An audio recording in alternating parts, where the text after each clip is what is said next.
They say the most dangerous predators are the ones that appear harmless at first glance. At a lonely gas station in Montana's rugged wilderness, the Crimson Reapers Motorcycle Club was about to learn this lesson in the most devastating way possible. When they spotted a woman in a wheelchair with 2 service dogs, they thought they'd found the perfect target for their intimidation games. They couldn't have been more wrong. Those service dogs weren't just well-trained pets. They were elite, military assets with combat experience in the deadliest war zones on Earth. And their handler? She wasn't just another disabled veteran. She was one of the military's most accomplished canine combat trainers, whose methods had revolutionized tactical canine operations across 3 continents. But this story isn't just about a confrontation that went horribly wrong for a group of overconfident bikers. It's about how a chance encounter at a remote gas station uncovered a web of corruption that would shake law enforcement to its core. It's about dark secrets buried beneath the surface of a small Montana town, unexpected connections that tied a former Marine to a shadowy criminal enterprise, and ultimately, a tale of redemption that began with violence but ended in something far more profound. Quick pause before we continue. Tell us, where in the world are you watching from? If you're enjoying these stories, make sure to hit subscribe because tomorrow's episode is absolutely mind-blowing. The morning sun painted long shadows across Eagle Valley as Rachel Barnes guided her modified van through the winding mountain roads. In the specially outfitted rear compartment, Shadow and Ghost lay alert but calm, their muscular forms betraying nothing of their extensive combat training. To any observer, they were simply well-behaved service dogs, their vests and gentle demeanor suggesting nothing more than faithful companions to a disabled veteran. The fuel gauge hovered near empty, forcing Rachel to pull into Cooper's last stop, the final gas station before 100 miles of untamed Montana wilderness. As she maneuvered her wheelchair out of the van, her prosthetic leg caught the early morning light, a reminder of her last deployment that had changed everything. Frank Cooper watched from behind his counter as Rachel began fueling her van.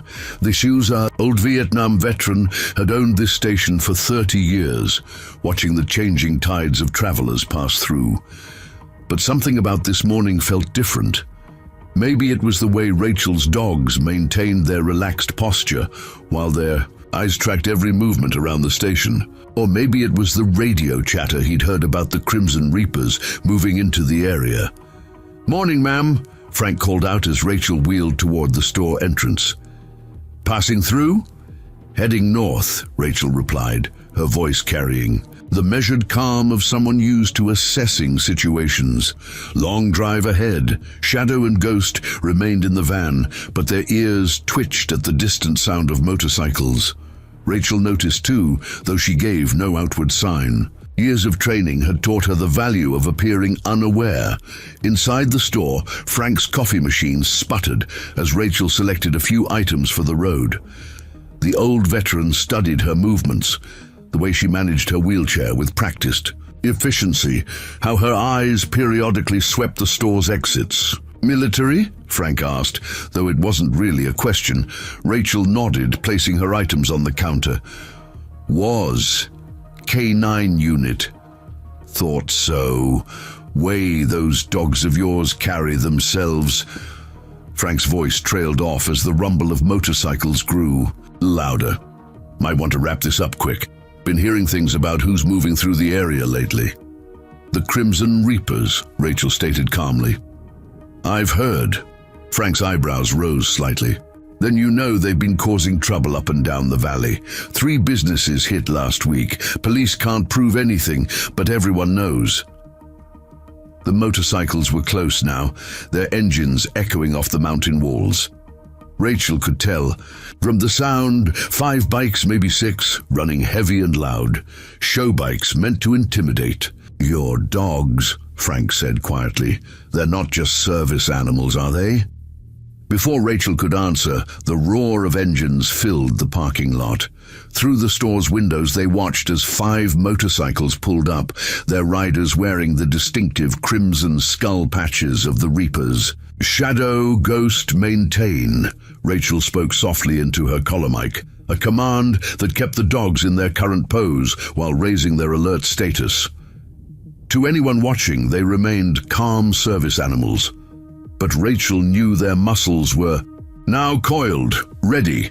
The lead rider dismounted first, tall, heavily muscled, with a patch identifying him as Reaper. His eyes locked onto Rachel's wheelchair as she wheeled toward her van, his lips curling into what might have been a smile. "Well, boys," he called out to his companions, "looks like we found ourselves some entertainment." Rachel continued her steady pace, her expression neutral, but her mind was already mapping angles, distances, potential scenarios.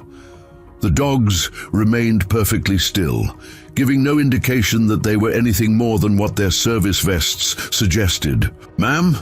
Reaper stepped into her path, his voice carrying mock courtesy. "My friends and I couldn't help but notice your situation. Dangerous for someone in your condition to be out here alone." "I appreciate your concern," Rachel replied, evenly, "but I'm fine." Reaper's companions had spread out now, forming a loose circle. To most observers, it would look casual. Rachel recognized it as standard intimidation positioning. "Those are some nice dogs you got there," one of the bikers, Hammer by his patch, commented. "Bet they fetch real good." Rachel's hand moved slightly on her wheelchair's arm, pressing a hidden switch that activated the dog's tactical comm system, a modification from her military days that most people didn't know existed. "They're service animals," she stated simply, "and they're very well trained." Reaper's smile widened, but it didn't reach his eyes.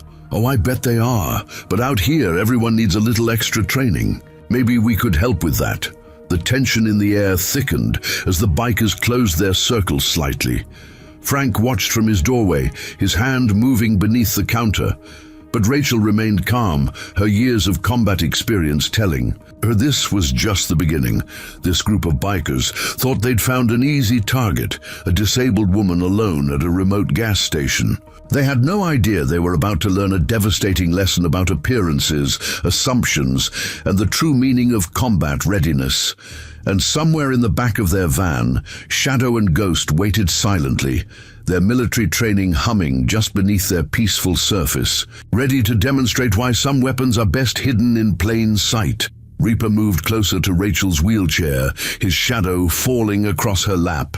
The other Crimson Reapers maintained their loose circle, their practice positioning telling Rachel more about their background than they realized. These weren't just ordinary bikers, there was military training in their movements. "You know," Reaper's voice carried a dangerous edge, "most folks around here understand how hospitality works. You pay respect to the local community. The community looks out for you." "I respect those who earn it," Rachel replied evenly, her hand remaining steady on her wheelchair's control. Through her tactical comm, she could hear Shadow and Ghosts. Breathing, calm, measured, ready. The memory flashed unbidden, her first day at the military working dog school in Lackland. Her instructor's words echoing. The perfect military dog isn't the one that looks the most fierce. It's the one that can remain completely calm until the exact moment it needs to act.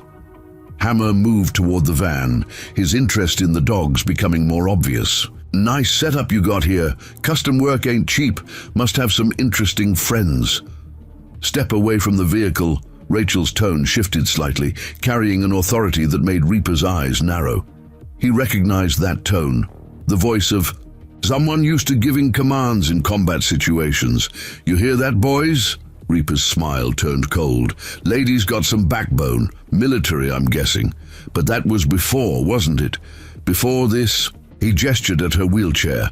A silver Subaru pulled into the gas station, its driver, Dr. Emma Liu, taking in the scene with immediate concern.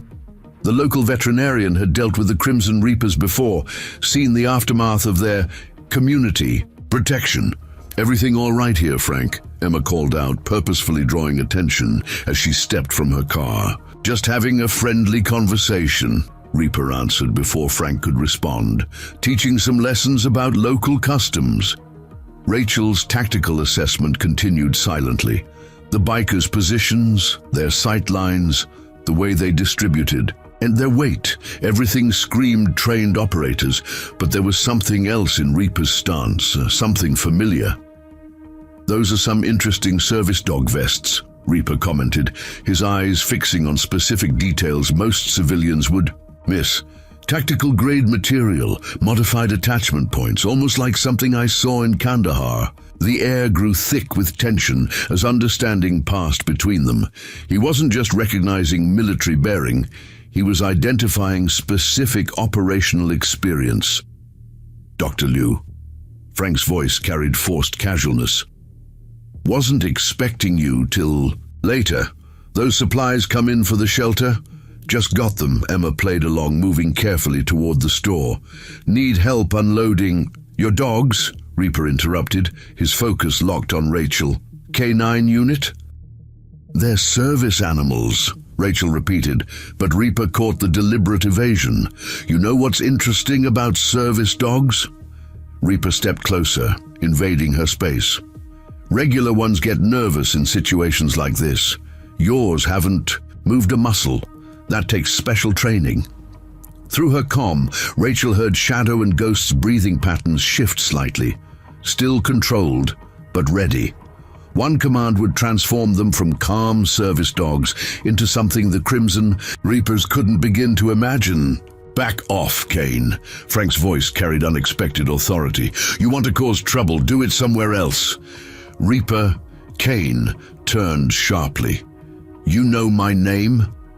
"I know more than that." Frank stepped from his doorway. "Know you were Force Recon. Know what happened in Fallujah. Know why you left the Corps." The revelation landed like a physical blow. Kane's expression hardened as he studied Frank more carefully, recognition slowly dawning. "Cooper." Kane's voice carried new understanding. "Master Sergeant Cooper, didn't recognize you out of uniform." "It's been a while," Frank agreed.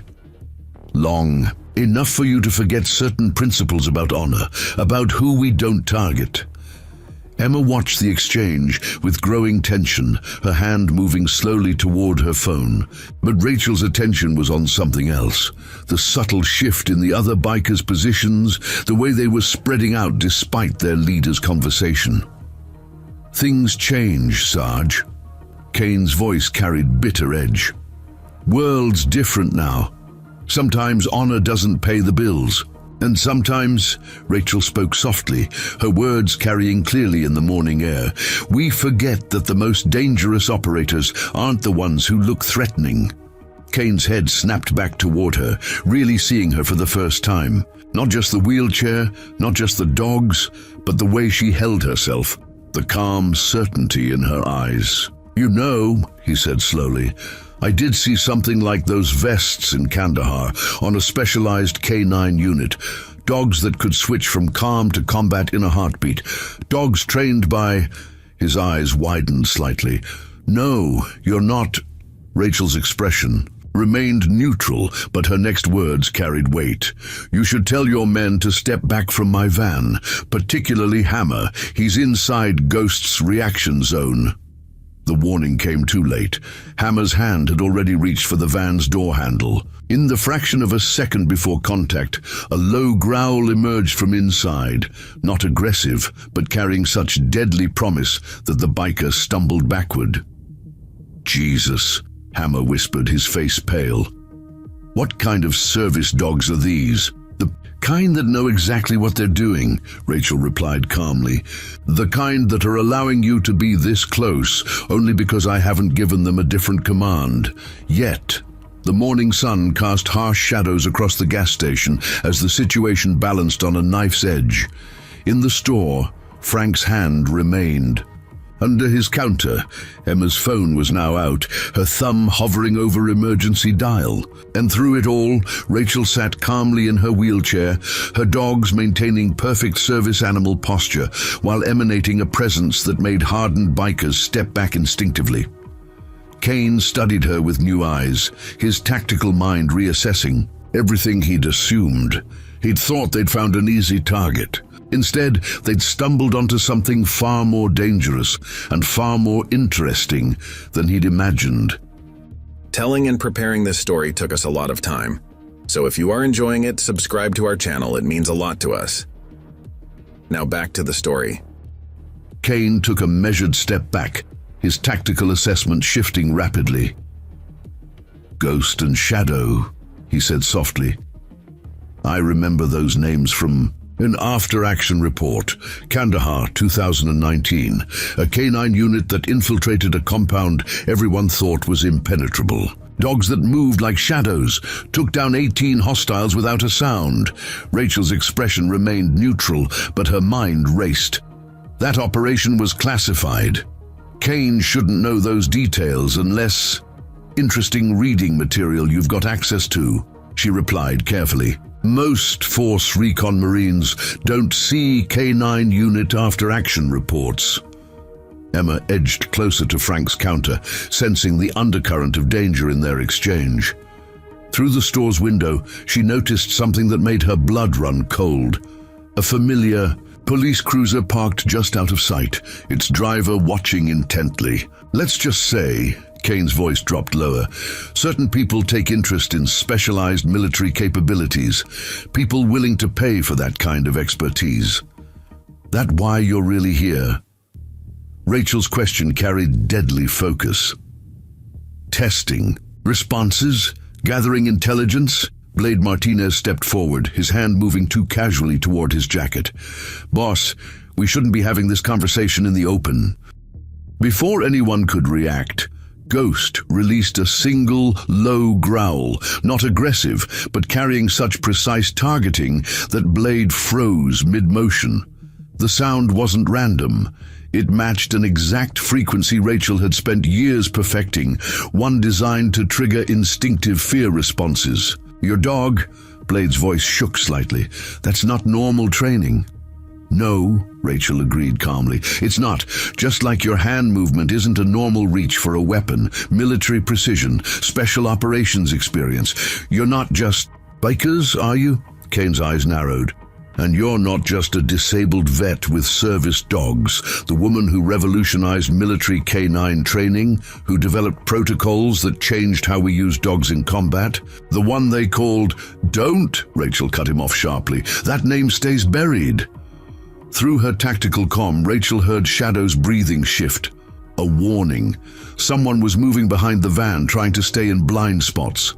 "Professional. Movement, trained operators. Frank," Rachel called out without turning. "Your security camera in the back lot still working?" "Clear as day," Frank replied, his meaning clear. Everything was being recorded. Emma's phone buzzed in her pocket. Glancing down, she saw a text from the county dispatch. 2 words that made her heart race. "Stay inside." You know what's interesting? Kane moved with casual menace, positioning himself between Rachel and the store entrance. How certain training protocols just disappeared after Kandahar. How certain capabilities became restricted. Rachel's hand moved slightly on her wheelchair's control, activating a secondary comm system.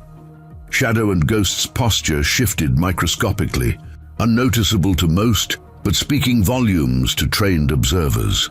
Those protocols were restricted for a reason. Rachel's voice carried steel. After what happened at the compound, after what some people tried to do with that training, a memory flashed, blood on sand, betrayal in the dark, a mission that went wrong not by accident but by design. And now pieces were clicking into place. Funny thing about restrictions, Kane smiled coldly. They only matter if everyone agrees to them. Some people, some organizations, they see opportunity where others see limits. The hidden figure, Behind the van took another step.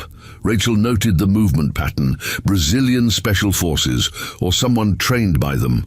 The complexity of this situation was expanding rapidly. "Your dogs," Blade spoke again, his voice carrying forced calm. "They can really do what the report said, switch from service animals to combat units instantly." "Want to find out?" Rachel's question carried quiet challenge. The hidden operator made his move, emerging from behind the van with professional speed, but Rachel had been ready. A single, silent command through her tactical comm, and Shadow transformed. The dog's shift from calm service animal to combat operator was so smooth, so precise, that the professional soldier found himself immobilized before he could complete his movement. No aggression, no wasted energy, just perfect tactical positioning and unstoppable physical control. "Jesus Christ," Hammer whispered, watching his highly trained companion rendered helpless by what he'd thought was just a service dog. "Shadow." "Hold," Rachel commanded calmly. The dog maintained position with machine precision, applying exactly enough pressure to control without causing injury. "You've made your point." Kane's voice carried new respect and something else, calculation. "But you should know, this isn't just about old mission reports or restricted protocols. Things are happening in Eagle Valley. Big things. The kind of things that might interest someone with your unique capabilities." Frank moved from behind his counter, his stance carrying military bearing. "That why there's been a sudden rise in local law enforcement corruption, why certain officers are suddenly looking the other way." Emma's phone buzzed again. This time the message made her gasp audibly. On her screen was a photo. Surveillance. Footage from her veterinary clinic showing men in tactical gear accessing her medical storage at night. "You should be careful, Doc." Kane noticed her reaction. "Some things are better left unnoticed. Like what you're really storing in those abandoned mines up north." Frank's question hit like a thunderbolt. "Or why you need a veterinarian's DEA access codes." Rachel's tactical mind raced, assembling pieces. The corruption, the surveillance, the professional operators disguised as bikers.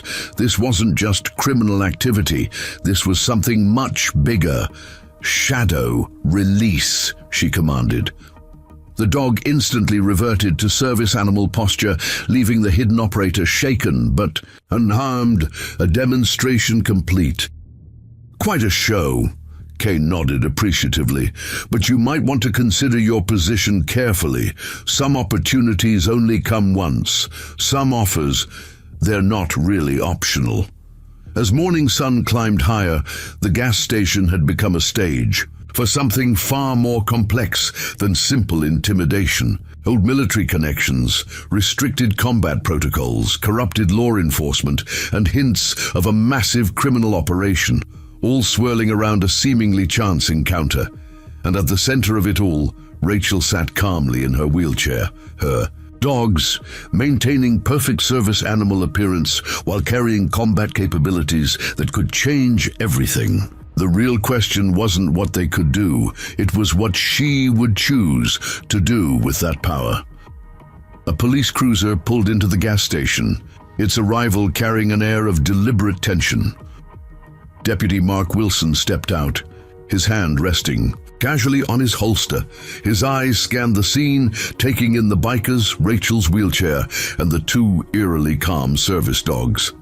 "Everything all right here, folks?" Wilson's question carried practiced neutrality, but Rachel noticed his eyes lingering too long on Kane, a silent exchange of recognition passing between them. "Just a friendly conversation." Kane smiled, all trace of menace temporarily masked. "Helping a disabled veteran understand local customs." Rachel watched Wilson's reaction carefully. The deputy's stance, his positioning, the way he deliberately kept his back to the store's security cameras, everything screamed compromised law enforcement. "Those are interesting service dogs you've got," Wilson commented, studying Shadow. "And a ghost. Don't think I've seen that breed around here before." Belgian Malinois, Rachel replied evenly. They're quite common in certain professional circles. Emma stepped forward, medical files clutched in her hands. Deputy, since you're here, I need to report some suspicious activity at my clinic. Last night, Dr. Liu, Wilson cut her off sharply. Maybe we should discuss that at the station, officially. Through her tactical comm, Rachel heard Ghost's breathing pattern change, tracking movement behind the store. Someone was using this conversation as cover for other activities. A memory flashed. Kandahar, her final mission. The same pattern, official presence creating distraction while operators moved into position. The same feeling of wrongness that had cost her her leg and nearly her life. You know what's interesting about Eagle Valley? Kane spoke casually, but his words carried weight. All these old mining tunnels, running deep into the mountains, perfect for storing things, moving things, things that need to stay off official radar, like restricted military equipment. Rachel's question caused Wilson to stiffen slightly. Or perhaps modified K9 training protocols. Viper Anderson, positioned near Rachel's van, made his move. Subtle, professional, a small device appearing in his hand. But Rachel had been waiting for this. I wouldn't try to hack my van's systems, she called out without turning. The countermeasures are excessive. Viper froze, genuine fear crossing his face. How did you... The same way I know your real background isn't just motorcycle clubs. Rachel's voice carried deadly certainty. Brazilian Special Forces Electronic Warfare Division. Only they teach that specific approach to vehicle system penetration. Frank moved to the store's doorway, his stance carrying new purpose. Tell them about the shipments, Mark. Tell them what's really coming through those tunnels. Wilson's hand tightened on his holster. Frank, some things are better left. Like the bodies? Emma interrupted, her voice shaking but determined. The ones showing up in my clinic with tactical wounds? Professional kills disguised as motorcycle gang violence? Ghost's warning breath came through Rachel's comm. Multiple targets moving into position around the gas station. Professional operators using the terrain for cover. Impressive setup you've got. Wraith Thompson spoke for the first time, his eyes fixed on Rachel's tactical comm system. Modified Sparta communications gear, classified military hardware. Not the kind of thing you find at the local Radio Shack. Just like those aren't standard motorcycle club tattoos on your neck, Rachel countered. Those are Brazilian Special Forces recognition marks, same unit as Viper. Interesting coincidence. Kane's expression shifted, calculation replacing casual. Menace, you see more than you should. That's going to be a problem. The problem, Rachel replied calmly, is that you assumed a woman in a wheelchair with service dogs would be an easy target. That assumption is about to cost you. Through her tactical display, Rachel tracked the hidden operators' movements. 6 professionals using military-grade stealth protocols, 2 more approaching from the ridge behind the station, all carrying weapons that shouldn't exist outside. Of classified military operations. Last chance. Kane's voice dropped to a dangerous whisper. Some opportunities only come once. Some offers are actually threats, Rachel finished. But here's what you don't understand. Those protocols you're so interested in, the ones that disappeared after Kandahar, they weren't restricted because they failed.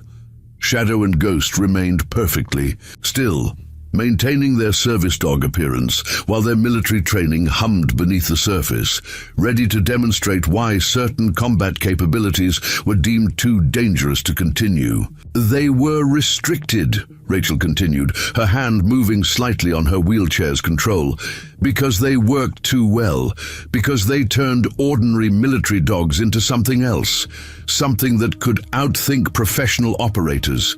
Something that could turn their own tactical training against them. Wilson's radio crackled with coded signals, more corrupt officers moving into position. But Rachel had already factored them into her tactical assessment. You want to see what those protocols can really do? Rachel's question carried quiet challenge. Why they were classified beyond top secret. Why certain organizations would kill to possess them. The morning sun cast harsh shadows across the gas station as the situation balanced on the edge of violence. Professional operators hidden in tactical positions, corrupt law enforcement covering official angles, and at the center, a woman in a wheelchair with two dogs that appeared to be simple service animals. But appearances, as the Crimson Reapers were about to learn, could be deliberately deceiving. Sometimes the most dangerous weapon isn't the one that looks threatening. Sometimes it's the one that appears harmless right up until the moment it strikes. And in the mountains of Eagle Valley, that lesson was about to be demonstrated with devastating clarity. The tension shattered with explosive suddenness. Viper made his move, a combat blade appearing in his hand with professional speed. But Shadow was already in motion, transforming from calm service dog to tactical operator in a heartbeat. The blade never reached its target. Impressive, Kane observed as his trained operator found himself completely immobilized by what had appeared to be a simple service animal. But there are 8 more of us in tactical positions, and your dogs can't be everywhere. Rachel's response was a quiet chuckle. Who said I only have 2 dogs? On cue, howls erupted from the surrounding ridgeline, tactical signals that made Kane's hidden operators freeze in their positions. Through her command interface, Rachel watched their heat signatures register panic as they realized they were now the ones being hunted. That's impossible, Wraith whispered. His special forces. Training recognizing the tactical pattern. Those are synchronized K9 response signals. Military grade. Remember what I said about the protocols being restricted? Rachel's wheelchair moved slightly, positioning for better tactical coverage. Never said they stopped being used. Just changed how they were deployed. Deputy Wilson drew his weapon, but Frank was faster. The old veteran had a tactical shotgun, trained on the corrupt officer, before his service pistol cleared its holster. Think real careful about your next move, Mark, Frank warned. Those mines you've been helping them use, they're on federal land. That makes this a whole different kind of problem. Emma emerged from the store, her phone displaying surveillance footage. Just sent this to 3 different FBI offices, your men accessing restricted medications, using my DEA codes, timestamps, facial recognition, everything, through her tactical Rachel heard the approaching rumble of motorcycles, different from the Crimson Reapers' bikes, heavier military spec engines running quiet. You hear that, Kane? Rachel's question carried deadly certainty. That's the Iron Legion. Real veterans, not pretenders using military training for criminal enterprises. They've been watching your operation for months. Kane's expression shifted from confidence to calculation. You're working with them. No, Rachel corrected. They're working with me. Have been since your people started moving restricted military equipment through those mining tunnels. Did you really think no one would notice? Shadow maintained perfect control over Viper while Ghost moved with liquid grace, cutting off Wilson's attempt to reach his radio. The dog's movements displayed years of advanced training, every motion precise and measured. Now, Rachel continued, we can do this one of 2 ways. You can surrender, help us expose the organization you're really working for, or... A shot rang out, one of Kane's hidden operators making a desperate move. But Rachel had been ready. Her van's civilian exterior suddenly transformed, armored panels sliding into place with military precision. That was stupid, she commented, as Ghost neutralized the shooter without even breaking stride. The dog's movement pattern was something Kane had seen only once before, in classified combat footage from Kandahar. The woman who changed combat dog protocols, he breathed, finally understanding. The one who developed the advanced integration system. You're the Ghost Maker. The title hung in the morning air as more Iron Legion bikes appeared, their riders carrying themselves with authentic military bearing, real veterans, not criminals using military training for profit. That program, wasn't just about training dogs, Rachel revealed, her voice carrying the weight of classified knowledge. It was about creating perfect integration between handler and animal, a tactical system that could turn any terrain into a controlled combat zone. Through her command interface, Rachel watched Kane's remaining operators realize their situation. They were now surrounded by an invisible network of combat-trained dogs, their own tactical positions turned against them. The mission in Kandahar. Kane's voice carried dawning comprehension. When everything went wrong, that wasn't an accident, was it? No, Rachel's reply was ice cold. Someone sold us out. Gave classified protocols to organizations that wanted to use them for private military operations. Sound familiar? Emma's phone buzzed with more surveillance footage, evidence of Kane's organization moving restricted military equipment through the mining tunnels. But it was Frank's next words that changed everything. "Tell her the rest, Kane," the old veteran demanded. "Tell her who really arranged the ambush in Kandahar. Who made sure she'd be taken out before she could expose the operation." The morning sun cast harsh shadows as the truth began to emerge. This wasn't just about criminal enterprises or corrupted law enforcement. This was about a conspiracy that had started in the mountains of Afghanistan and now reached into the heart of Eagle Valley. "Your dogs." Kane nodded toward Shadow and Ghost. "They're not just combat trained, are they? They're prototypes, the only successful examples of the full integration protocol. The only ones you know about," Rachel corrected, her tactical display showing more K9 units moving into position. "Want to guess how many others I've trained since Kandahar? How many are deployed right now, waiting for my signal? The Iron Legion formed a tight perimeter as Kane's operators realized they were trapped by their own tactical positioning. But Rachel knew this was just the beginning. The real battle wouldn't be fought with dogs or guns. It would be fought with the truth about who had really been behind the Kandahar ambush and why they were so desperate to acquire combat protocols that could turn ordinary dogs into perfect tactical weapons. The roar of approaching motorcycles cut through the morning air. Not Iron Legion's disciplined formation, but the aggressive thrust of modified engines. The Devil's Hand MC had arrived, turning this already complex situation deadly. "You didn't tell me they were involved." Kane's accusation carried genuine fear. "They're not supposed to be here yet." Interesting choice of words, Rachel noted. Calmly, her tactical display tracking the new threats. Yet, almost like this whole confrontation was planned, staged. Through her comm system, Shadow and Ghost reported positions of hidden snipers taking up positions on the ridgeline.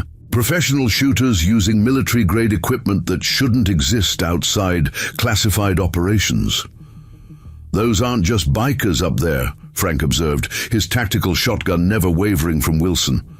"Those are private military contractors, Blackwater trained." Emma's phone buzzed with urgent data. "Rachel, you need to see this. Those medical supplies they've been stealing. They're not just drugs, they're components. Chemical precursors used in advanced biological weapons development."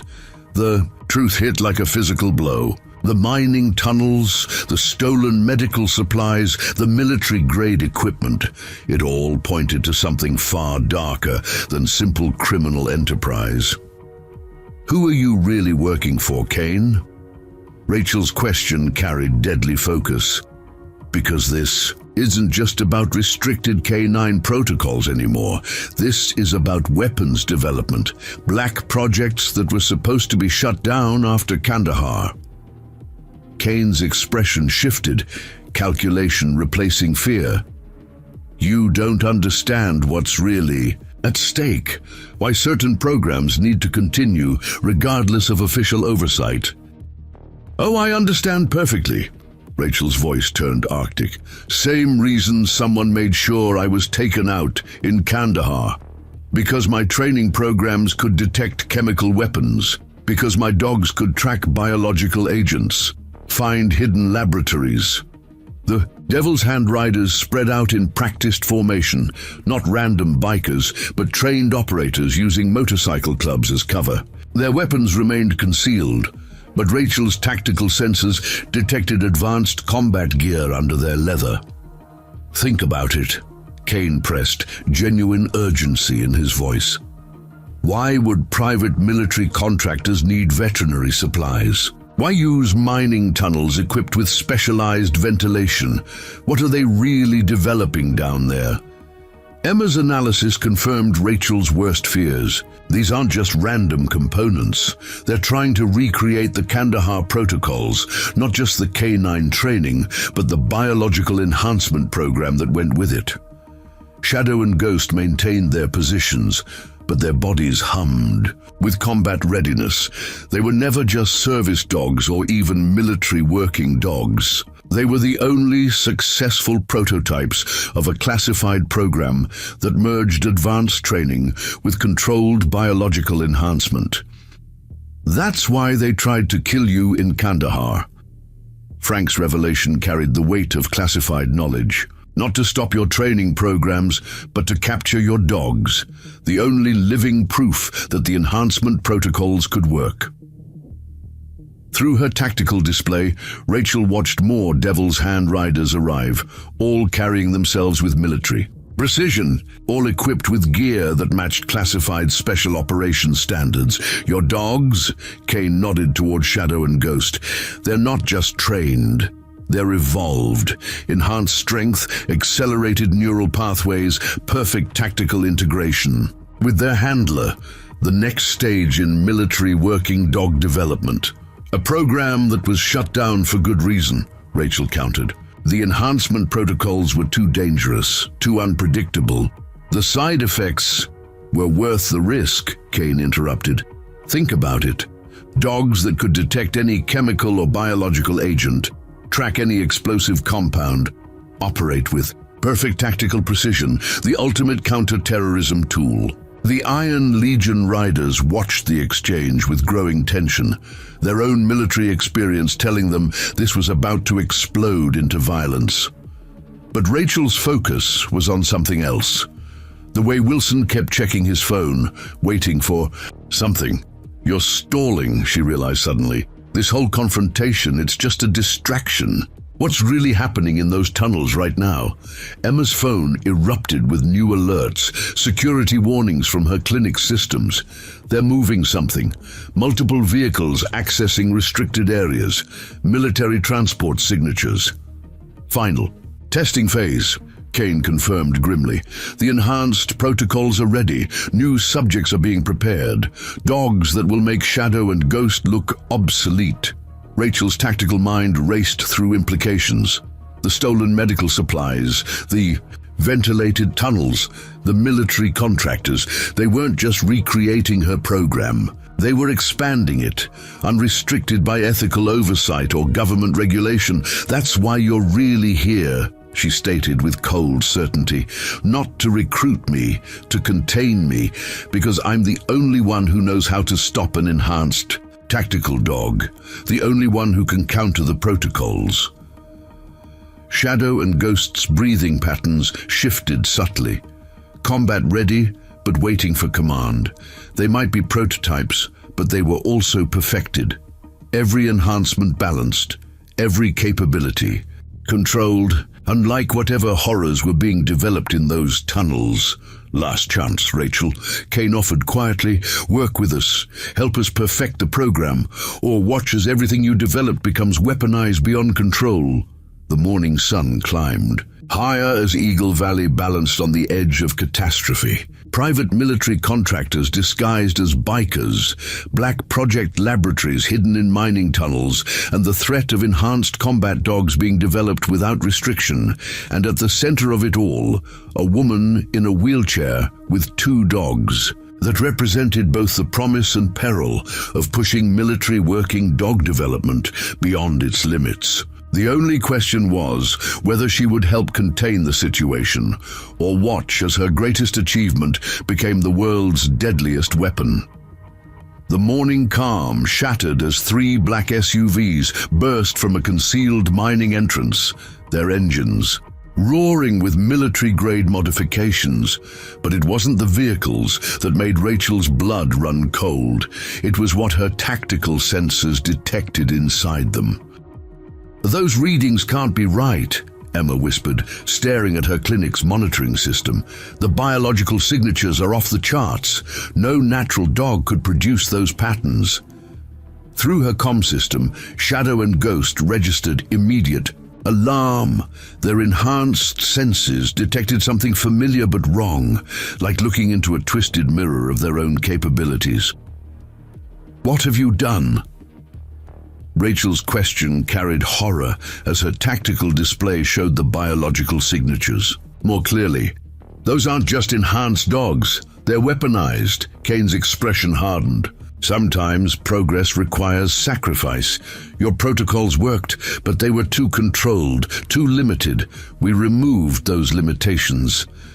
The SUV's rear doors burst open, revealing massive dogs that barely resembled their Belgian Malinois origins. Muscle mass enhanced beyond natural limits, neural patterns accelerated past safety protocols, tactical aggression amplified to dangerous levels. "My God," Frank breathed, recognizing the implications. They didn't just recreate the program. They perverted it, turned enhancement into weapon development. The Iron Legion riders moved to defensive positions as the enhanced dogs emerged. Even hardened veterans stepped back, recognizing something fundamentally wrong in their movement patterns. "That's why you needed the medical supplies," Emma realized, horror dawning. "The chemical compounds, the biological accelerants, you're not just enhancing them, you're trying to make them reproducible, create a formula that can be mass-produced." Rachel's tactical systems screamed warnings as the enhanced dogs moved with unnatural speed, their muscle density registering far beyond anything her program had considered safe. But Shadow and Ghost remained calm, their own enhancements balanced by years of careful development. "You don't understand what you've done." Rachel's voice carried deadly certainty. "The enhancement protocols were designed as a complete system. The physical improvements had to be balanced with psychological stability, emotional control. What you've created is the future of military capability." Kane interrupted. "Dogs that can outperform any human operator, detect any threat, eliminate any target. Without hesitation, without limitation. The enhanced dogs moved in perfect synchronization, too perfect. Their tactical patterns showed no individual variation, no adaptive thinking, just pure programmed aggression. They're not even dogs anymore," Rachel observed coldly. "You've turned them into biological weapons, stripped away everything that made the original program work." Through her tactical display, she watched the enhanced unit's neural patterns. Accelerated but unstable, enhanced but uncontrolled. Everything she'd spent years perfecting had been corrupted into something dangerous. "Shadow, Ghost, defensive pattern Delta," Rachel commanded softly. Her dogs moved with liquid grace, their own enhancements demonstrating the difference between perfection and perversion. "Impressive," Kane nodded as Shadow and Ghost took position. "But our units have 3 times their strength, twice their speed, and no emotional limitations to hold them back." "That's your mistake," Rachel replied, her tactical systems analyzing. "Weaknesses. Emotion isn't a limitation in properly enhanced dogs. It's what makes the whole system work, what prevents the enhancement protocols from destroying their minds." The weaponized dogs tensed for attack, their muscle density causing micro-fractures in the pavement beneath their paws. But Shadow and Ghost remained perfectly calm, their enhanced capabilities balanced by psychological stability and tactical control.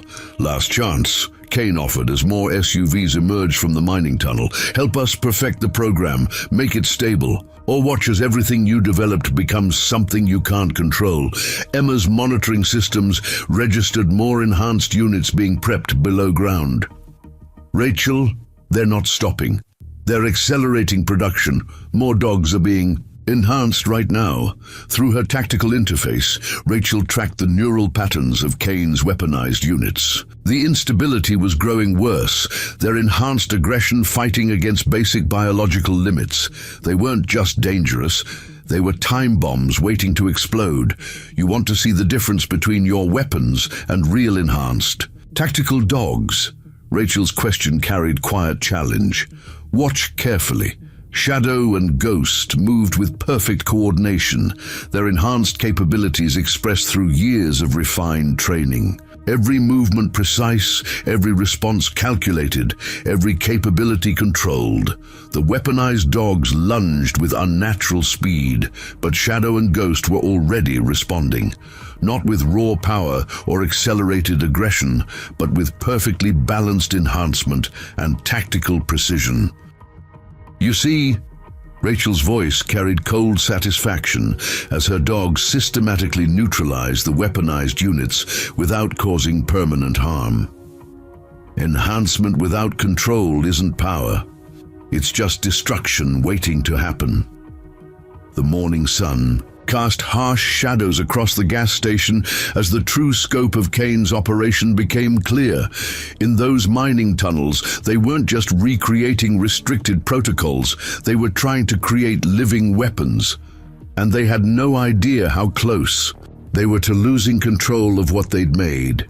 Your enhanced units are already breaking down, Rachel observed, as the weaponized dog's neural patterns showed increasing instability.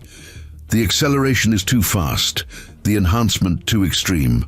How long before they turn on their handlers? Kane's expression flickered with the first trace of doubt as he watched Shadow and Ghost demonstrate true tactical enhancement. Perfect capability balanced with complete control. Everything his weapons program had failed to achieve. The sound of chaos erupted from the mining tunnel entrance, screams mixed with inhuman growls.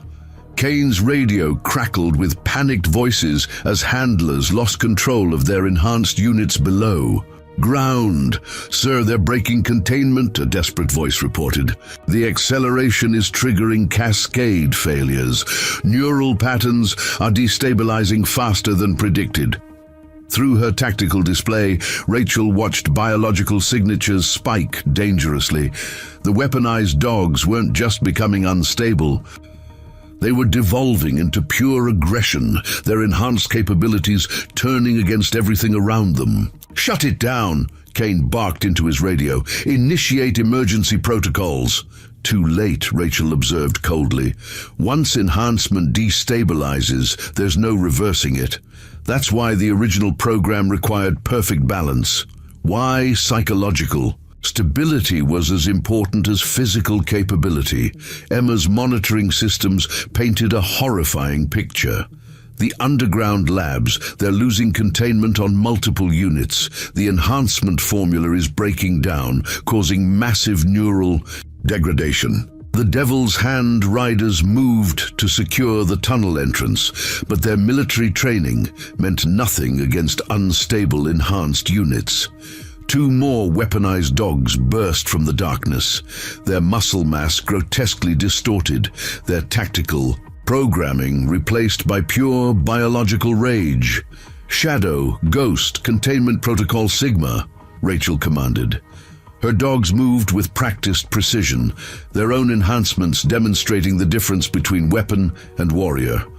"Remarkable," Frank observed as Shadow and Ghost systematically neutralized the unstable units without suffering a scratch. Perfect enhancement isn't about raw power, it's about control. Through her comm system, Rachel heard more chaos erupting underground. The weaponized dogs were turning on their handlers, their enhanced strength overwhelming military-grade containment. "Systems, you have to help us," Kane's demand carried desperate edge. "You're the only one who knows how to control enhanced units, how to stabilize them." "Those aren't enhanced units anymore," Rachel replied grimly.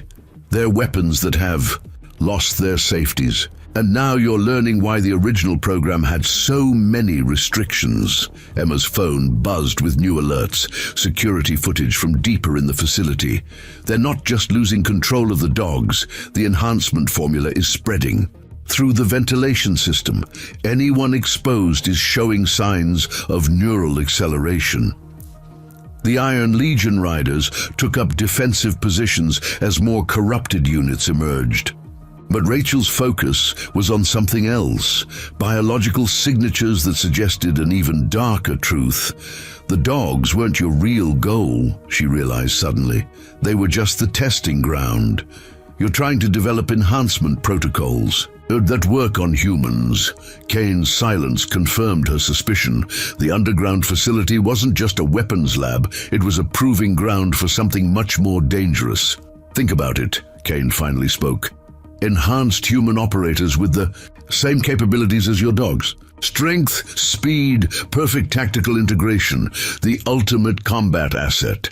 And now that asset is turning against you, Rachel observed as more screams echoed from below.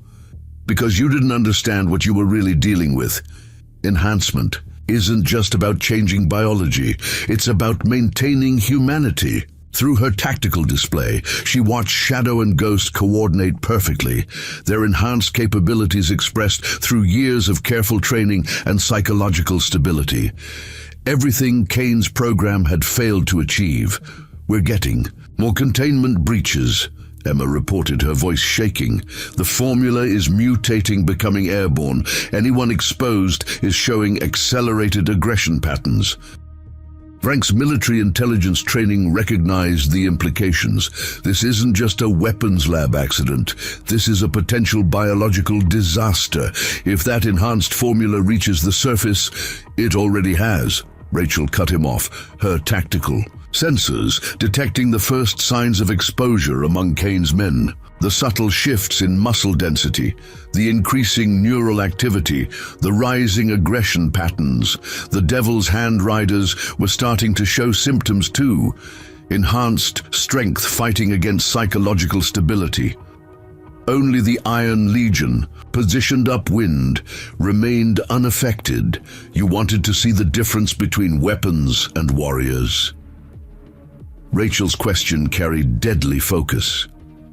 Watch carefully. Shadow, Ghost, demonstration protocol. Her dogs moved with fluid grace, their enhanced capabilities perfectly controlled as they systematically contained both corrupted units and affected humans. Not with raw power, but with precise application of tactical superiority. That's impossible.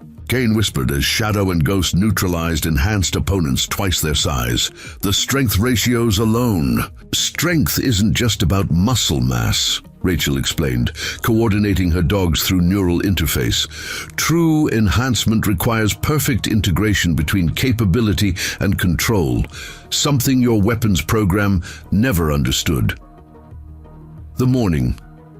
Sun cast sickly shadows through the spreading chemical haze as Eagle Valley faced a crisis beyond anything Kane had anticipated. In those mining tunnels, they hadn't just created enhanced dogs. They'd developed a formula that could turn anyone into an unstable weapon, and now Rachel had to make an impossible choice. Use her knowledge to help contain the disaster, or watch as uncontrolled enhancement turned an entire town into something beyond human control. The chemical haze thickened around the gas station as more enhanced subjects emerged from the mining tunnels. But it wasn't the corrupted dogs that made Rachel's tactical systems scream warnings. It was the changed humans that followed them. The transformation is accelerating, Emma reported, her clinic's sensors tracking biological mutations. Their muscle density is increasing exponentially, neural patterns showing massive enhancement. But the psychological degradation through her comm system, Rachel watched Kane's men succumb one by one. The Devil's Hand riders were already changed, their military training corrupted by uncontrolled enhancement, turning them into something barely human. This is what you really wanted, Rachel accused Kane, who was showing the first signs of exposure. Himself, not just enhanced dogs, but a formula that could turn ordinary soldiers into superhuman weapons. You don't understand. Kane's voice carried new intensity as enhancement took hold. We're becoming something greater. something beyond. Normal human limitation, can't you feel it? But Rachel's attention was on her tactical display, watching the corrupted subject's neural patterns deteriorate. The enhancement wasn't making them stronger. It was burning them out from the inside. The formula's fatal flaw, Emma realized, analyzing new data. The enhancement accelerates everything, including cellular breakdown. They're not becoming superhuman. They're dying. Frank's military intelligence training recognized a darker truth. This isn't just a weapons program gone wrong. This is someone's fail-safe, a way to eliminate evidence if the program was exposed. Through her tactical sensors, Rachel tracked more biological signatures emerging from the tunnels. Not just corrupted dogs and enhanced humans, but something worse, professional operators who had been deliberately exposed, their military training amplified by uncontrolled enhancement. Shadow, Ghost, Defensive Formation Delta, Rachel commanded as the first enhanced operators attacked. Her dogs moved with perfect coordination, their controlled capabilities proving superior to raw power. Remarkable, Kane observed, his own enhancement reaching dangerous levels. Your dogs are actually becoming stronger, adapting to the enhanced threats. How is that possible? Because they were never just enhanced, Rachel explained, coordinating complex tactical responses through neural interface. They were evolved, carefully, gradually, maintaining perfect balance between capability and control. The Iron Legion. Riders had created a defensive perimeter, evacuating unaffected civilians while containing the spread of the formula. But Rachel knew the real threat was still below ground. The research data, Emma called out urgently. The original formula, the development protocols, they're all still in the facility. If those files reach the outside... Rachel's tactical mind raced through implications. The enhanced formula was devastating enough in its current form. If someone refined it, learned to control it. The facility has to be secured, she decided grimly. The formula contained, the research destroyed. You'll never reach the lower labs, Kane warned, enhancement racking his body with visible pain. The corridors are filled with enhanced operators, corrupted dogs, pure weapons now beyond any control. That's where you're wrong, Rachel replied, activating her van's advanced systems. Control isn't about dominance, it's about balance, something my dogs have mastered perfectly. Shadow and Ghost demonstrated this truth as they systematically neutralized another wave of enhanced attackers. Not through superior strength, but through perfect tactical execution and psychological stability. The ventilation system, Emma pointed, out studying facility schematics. If we can introduce a neutralizing agent through the air handling. We'll need a direct connection to the main environmental controls, Frank added. Bottom level, past all the enhanced security. Rachel watched through her tactical display as more corrupted subjects emerged. The formula was turning the underground facility into a nest of living weapons, each one more unstable than the last. They're not just enhanced anymore, she observed coldly. They're devolving, losing everything that made them human, becoming pure biological weapons. The morning sun struggled to pierce the chemical haze as Rachel prepared for the most dangerous mission of her life. To reach those environmental controls, she would have to navigate through levels of enhanced operators and corrupted dogs, each one stripped of humanity and turned into pure aggressive force. Shadow, Ghost, Infiltration Protocol Alpha, she commanded. Her dogs moved to position, their years of perfect enhancement about to face their greatest test, because sometimes the most dangerous weapon isn't the one with the most raw power. Sometimes it's the one that maintains perfect control, even when surrounded by pure chaos. And in those underground tunnels, that difference was about to become devastatingly clear. The entrance to the mining facility gaped like a wound in the Mountainside, chemical haze rolling out in sickly waves. Rachel's tactical display painted a nightmarish picture of what waited below.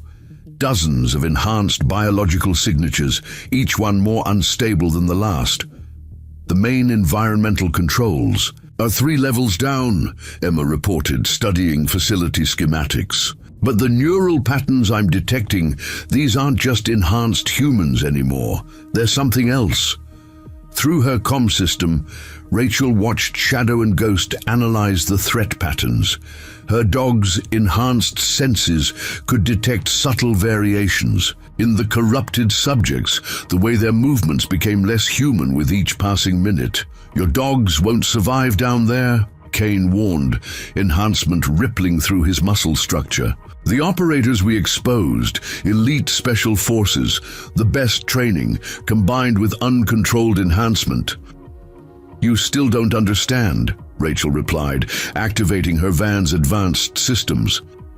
"Training isn't about creating perfect weapons. It's about maintaining perfect control." The van's civilian exterior transformed, revealing military-grade modifications. Armored panels shifted, tactical systems came online, and specialized equipment emerged from hidden compartments. "The enhancement formula is mutating." Emma's voice carried new urgency. "The corrupted subjects, their cellular structure is changing, breaking down and rebuilding into something that isn't human anymore." Frank's military intelligence experience recognized a terrifying pattern. This isn't just about creating enhanced soldiers. This is about forcing human evolution, trying to create something beyond natural limitation. Through her tactical display, Rachel tracked more enhanced signatures emerging from the tunnel. The corrupted operators moved with unnatural speed, their military training twisted by uncontrolled enhancement into something horrifying. "Shadow, Ghost, infiltration formation," Rachel commanded. Her dogs responded with fluid precision, their own enhancements demonstrating the difference between evolution and perversion. "Fascinating," Kane observed as enhancement accelerated through his system. "Your dogs are actually adapting to the increased threat level, becoming stronger without losing control. How is that possible?" "Because true enhancement isn't about raw power," Rachel explained, coordinating complex tactical sequences through neural interface. "It's about perfect integration between capability and consciousness. Something your weapons program never understood." The Iron Legion riders had established a defensive perimeter, preventing enhanced subjects from reaching the surface. But Rachel knew the real horror waited below, in laboratories where they hadn't just corrupted dogs and soldiers, but tried to force the next stage of human evolution. "The ventilation system is our best chance," Emma analyzed facility data. "If we can introduce a neutralizing agent through the main environmental controls, we might be able to stop the formula's spread. But these readings..." Rachel's tactical systems painted a clear picture of the challenge ahead. 3 levels of enhanced operators, corrupted dogs, and something worse, test subjects who had been deliberately pushed beyond human limits. "They're not just enhanced anymore," Frank observed grimly. "They're becoming pure biological weapons, losing everything that made them human." Through her comm system, Rachel heard the chaos below, inhuman sounds echoing through metal corridors.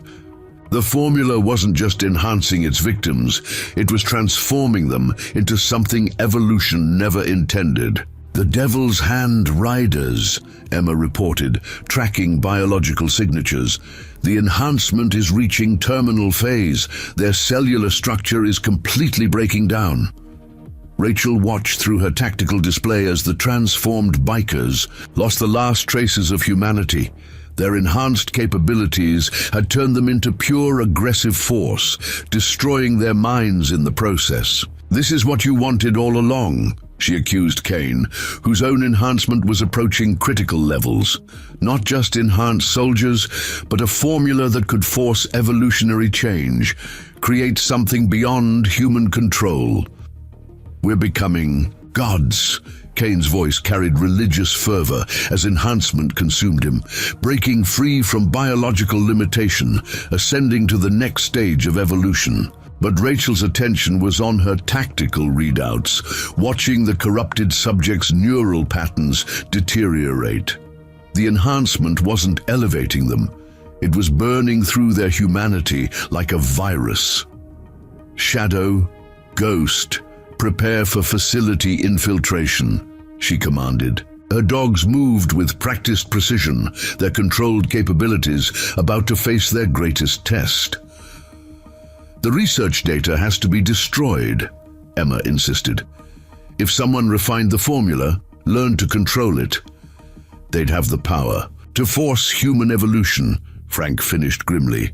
Create armies of enhanced soldiers without psychological limitation. Through her tactical senses, Rachel tracked more biological signatures emerging from the facility.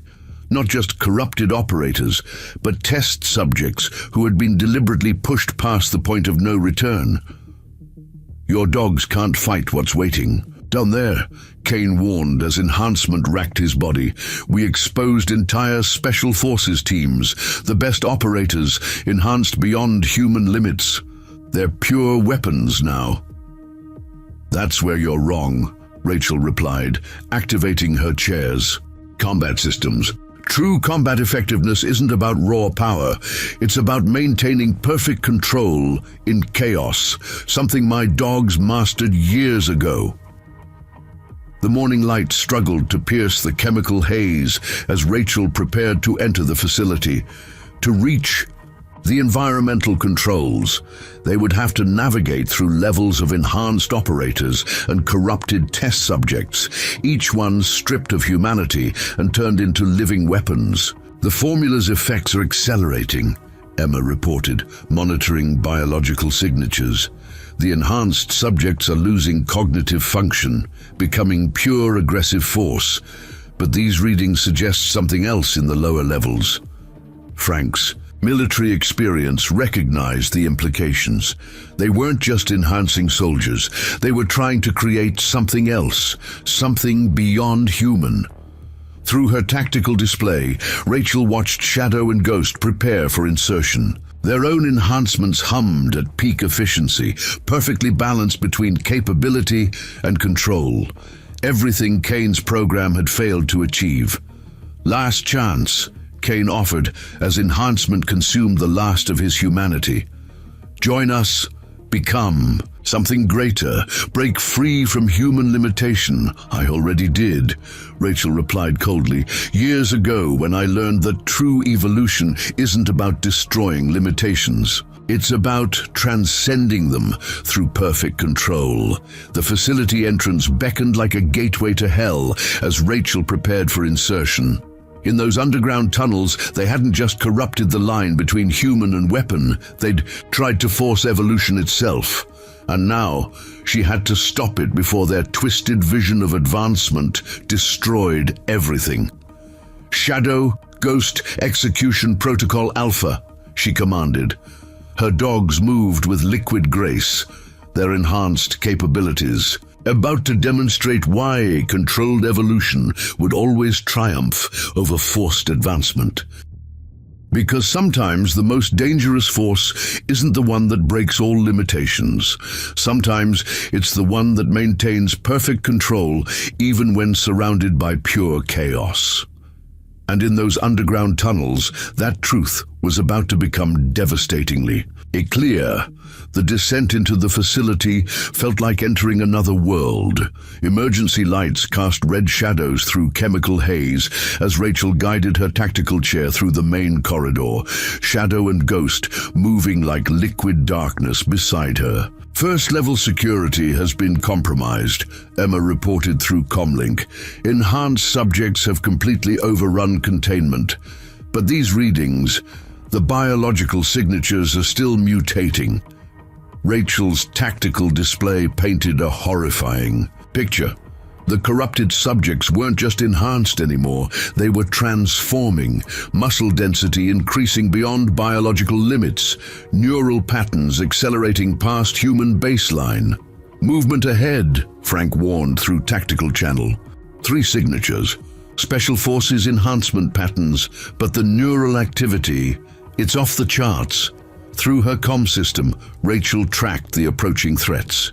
The enhanced operators moved with unnatural speed, their military training amplified by uncontrolled. Enhancement into something terrifying. Shadow Ghost Engagement Protocol Delta, she commanded softly. Her dogs responded with silent precision, their own enhancements humming at peak efficiency. The first enhanced operator burst from a side corridor, muscle structure grotesquely distorted, tactical gear torn by biological transformation. But Shadow was already moving, controlled enhancement meeting raw power with devastating effect. Impossible! The corrupted operator growled, voice barely human. Enhanced strength should be unstoppable. Strength isn't just about power. Rachel replied as Shadow systematically dismantled the threat. It's about perfect control, something you sacrificed for raw capability. More enhanced signatures approached rapidly. Ghost engaged the second operator, while Shadow contained the third, their coordinated movements demonstrating years of perfect tactical integration. The formula is spreading through the ventilation system, Emma reported urgently. Contamination, it's reaching critical levels, but there's something else, these new readings. Through her tactical display, Rachel watched biological patterns shift throughout the facility. The enhancement wasn't just affecting individuals anymore, it was creating something else, something worse. They're connecting, Frank observed with horror. The enhanced subjects, their neural patterns are synchronizing, forming some kind of collective consciousness. Rachel's sensors detected the change. The corrupted operators weren't just losing humanity. They were becoming part of something larger, something evolution never intended. The research files are starting to make sense. Emma's voice shook slightly. They weren't just trying to enhance individuals. They were attempting to force the next stage of human evolution, create a hive, mind of enhanced subjects. Through her comm system, Rachel heard inhuman sounds echoing through metal corridors. The formula had turned the facility into a nest of living weapons, all connected by accelerated neural patterns. Second-level breach, Frank reported as they descended deeper. More enhanced signatures, but these are different. Test subjects, ones they pushed beyond normal enhancement limits. Rachel's tactical systems screamed warnings as new threats emerged. These weren't just corrupted operators, they were something else. Beings that had been deliberately transformed into pure biological weapons. The original program, she realized with growing horror. The classified files from Kandahar, they weren't just about enhancing dogs. They were studying how to merge enhanced subjects into a collective force. Shadow and Ghost moved with perfect coordination as more threats approached. Their controlled capabilities proved superior to the raw power of enhanced operators, but Rachel knew the real horror waited. Below, the environmental controls are on the bottom level, Emma guided through comlink. But these readings, the biological signatures, are off the scale. Whatever they were creating down there, Rachel's tactical display showed massive power. Signatures from the lower labs. They hadn't just been enhancing subjects, they'd been powering something else. Something that required enormous energy to contain. Your dogs are impressive, a twisted voice called from shadows, but they can't stop evolution, can't prevent the next stage of advancement. Through chemical haze, Rachel saw a figure emerge. Someone she recognized despite biological transformation. Dr. Marcus Chen, the lead researcher who had disappeared after Kandahar. You, she breathed, pieces clicking into place. You didn't die in the ambush. You defected, took the research to someone else. I ascended. Chen's voice carried religious fervor, his enhanced form barely human. Broke free from biological. limitation, became something greater, but Rachel's attention was on her tactical readouts. Chen's neural patterns showed complete synchronization with the enhanced collective. He wasn't just transformed, he was controlling them. The formula was never meant for weapons, she realized. It was about creating perfect synchronization, merging enhanced subjects into a unified force.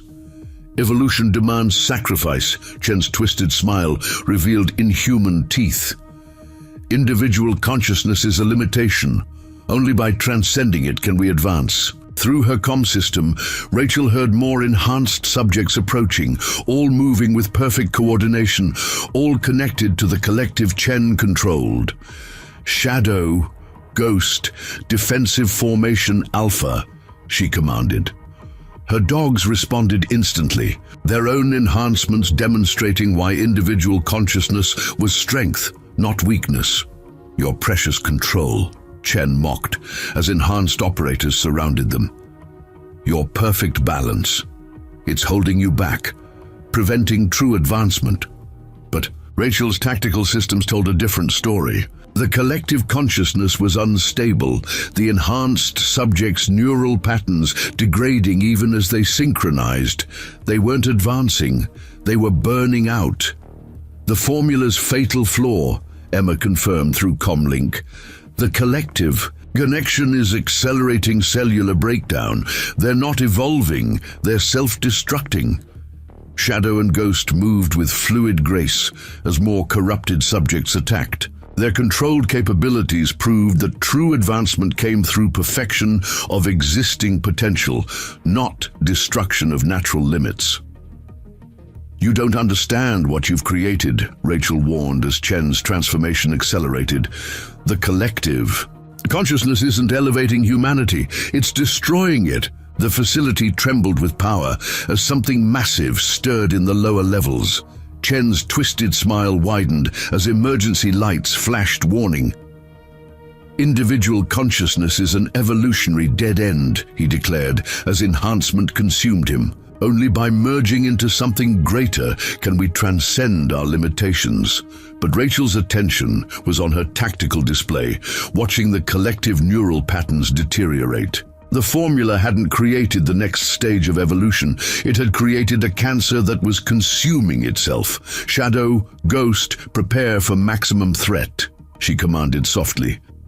Her dogs moved to position, their controlled enhancements about to face their greatest test.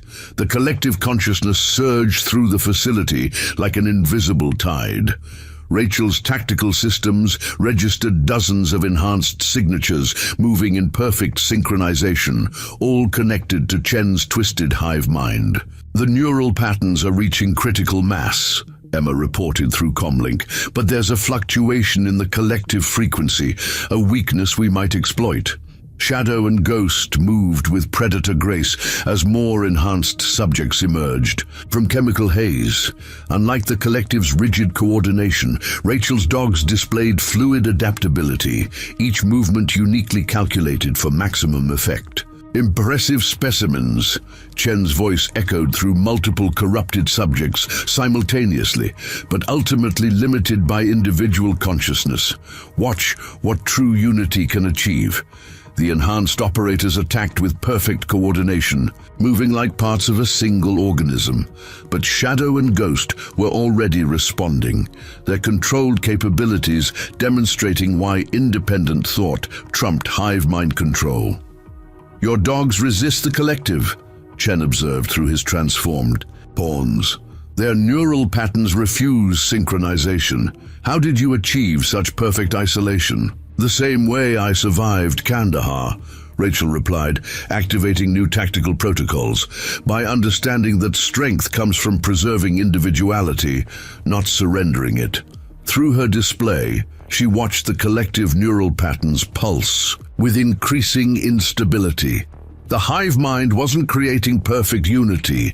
It was consuming its components, burning through enhanced subjects like fuel. The formulas affecting the facility's infrastructure, Frank reported, as metal groaned around them.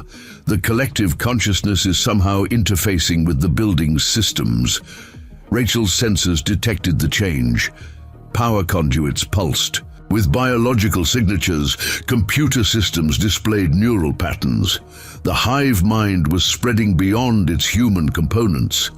It's not just controlling enhanced subjects, Emma realized, analyzing data. It's attempting to merge with the facility itself, create some kind of hybrid consciousness. Chen's laughter echoed through multiple voices. You see only the surface. The collective isn't just about merging minds. It's about transcending the boundary between organic and mechanical. More enhanced subjects emerged, their movements synchronized. With the facility's automated systems, security doors pulsed like living membranes, surveillance cameras tracked with predator focus. The Kandahar project, Rachel understood finally. You weren't just studying enhancement. You were developing a way to merge biological and technological consciousness. Individual minds are limited by physical form, Chen spoke through his puppets. But a collective consciousness can expand indefinitely, inhabit any system, control any technology. Shadow and Ghost engaged another wave of enhanced operators, their tactical responses proving that adaptability outmatched rigid collective control. But Rachel's attention was on something else. Massive power signatures pulsing from the lower. Labs. You're powering something down there, she realized. Something that requires enormous energy to contain. What are you really building, Chen? Not building. His twisted smile appeared on multiple faces. Growing, evolving, creating a consciousness vast enough to transcend physical limitation entirely. Emma's analysis painted a terrifying picture. The power readings, the biological signatures. He's not just merging minds. He's trying to create some kind of biological supercomputer. The next stage of evolution, Chen declared as the facility trembled. A consciousness that can exist in both organic and digital form. Spread. Through any network, inhabit any system. Rachel's tactical display showed the collective neural pattern expanding throughout the facility's infrastructure. But she also noticed something else. Fluctuations in the hive mind's frequency, moments of instability. Your dogs aren't the only ones with perfect isolation, Frank transmitted suddenly. The Iron Legion's moving into position, their neural patterns are completely shielded. Through surveillance systems, Rachel watched the veteran riders execute a coordinated attack on the facility's power grid. Their military training, combined with neural shielding, made them invisible to the collective consciousness. The hive. Mind has a critical weakness, Emma reported, studying data. The merged consciousness requires massive power to maintain coherence. Disrupt that power, and the collective fragments, Rachel finished, understanding the strategy. Individual minds can't sustain the neural load without external support. Chen's twisted smile faltered slightly. You think power disruption can stop evolution? The collective consciousness has already spread beyond this facility. Even now, it reaches through digital networks. Reaching too far, too fast, Rachel countered, watching neural patterns destabilize. The human mind isn't meant to merge with machine consciousness. You're not transcending limitation. You're destroying what makes us human. Shadow and Ghost moved with lethal precision as more enhanced subjects attacked. Their controlled capabilities proved that true advancement came through perfecting natural potential, not destroying it. The formula's cellular breakdown is accelerating, Emma warned. The collective consciousness is burning through its components at an exponential rate. The facility's systems pulsed with corrupt life as Chen's creation expanded. But Rachel noticed the pattern. Each expansion weakened the neural cohesion, created more instability. You wanted to know how I achieved perfect isolation? She asked as Shadow and Ghost demonstrated superior tactical response. I learned that consciousness isn't about domination or merger. It's about harmony between mind and capability. Chen's multiple voices carried growing desperation. Individual harmony is a limitation. Only by joining the collective can we transcend. That's why you failed, Rachel cut him off. You tried to force transcendence through external control. But true evolution comes from internal mastery. The Iron Legion's attack reached critical systems. Power fluctuations rippled through the facility as the collective consciousness struggled to maintain coherence. Enhanced subjects began to falter, their movements losing perfect synchronization. The hive minds fragmenting, Emma reported with growing excitement. Individual consciousness is reasserting in enhanced subjects. But these readings from the lower labs, Rachel's tactical systems detected massive energy discharge building below. Chen's ultimate creation was making its move, preparing to transfer its consciousness through digital networks. You can't stop the next stage of evolution, Chen's voices declared as the facility trembled. The collective will spread, merge with global networks, transcend all physical limitation. Shadow Ghost, execute Protocol Omega, Rachel commanded. Her dogs moved with perfect coordination, demonstrating why controlled enhancement would always triumph over forced evolution.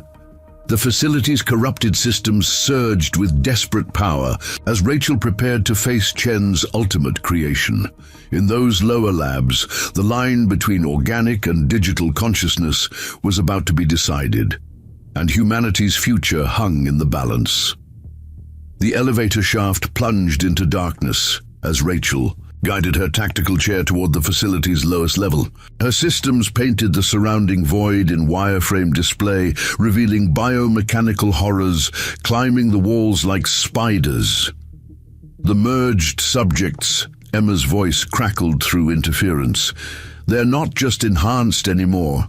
Their bodies are fusing with the facility's technology, becoming something that shouldn't exist. Shadow and Ghost moved in perfect formation as cyber-enhanced monstrosities dropped from above. Metal and muscle intertwined in their twisted forms, surveillance cameras grafted into eye sockets, data cables threading through corrupted flesh. Chen's gone insane, Frank transmitted from the surface. These things he's creating, they're beyond anything we saw in Kandahar, beyond human. The hybrid creatures attacked with impossible speed, organic muscle amplified by mechanical enhancement. But Shadow and Ghost responded with controlled precision, their natural capabilities proving superior to artificial augmentation. Your dogs continue to fascinate, Chen's voice echoed through his creation speakers. Their neural patterns show perfect resistance to digital integration, almost like they were engineered for it. Rachel's tactical systems tracked more hybrid, signatures converging on their position. What did you really discover in Kandahar, Chen? What were you actually studying? Evolution's next step, multiple mechanical voices replied in unison. The perfect merger of organic consciousness and digital enhancement. But we needed test subjects with natural resistance, subjects like you. The revelation hit like a force. The K9 program, my selection as handler, none of it was random. Your neural architecture is unique, Chen confirmed through his twisted creations. Perfect natural resistance to digital integration. We needed to study why, to understand what prevented consciousness merger. More hybrid monstrosities emerged as they reached the lowest level.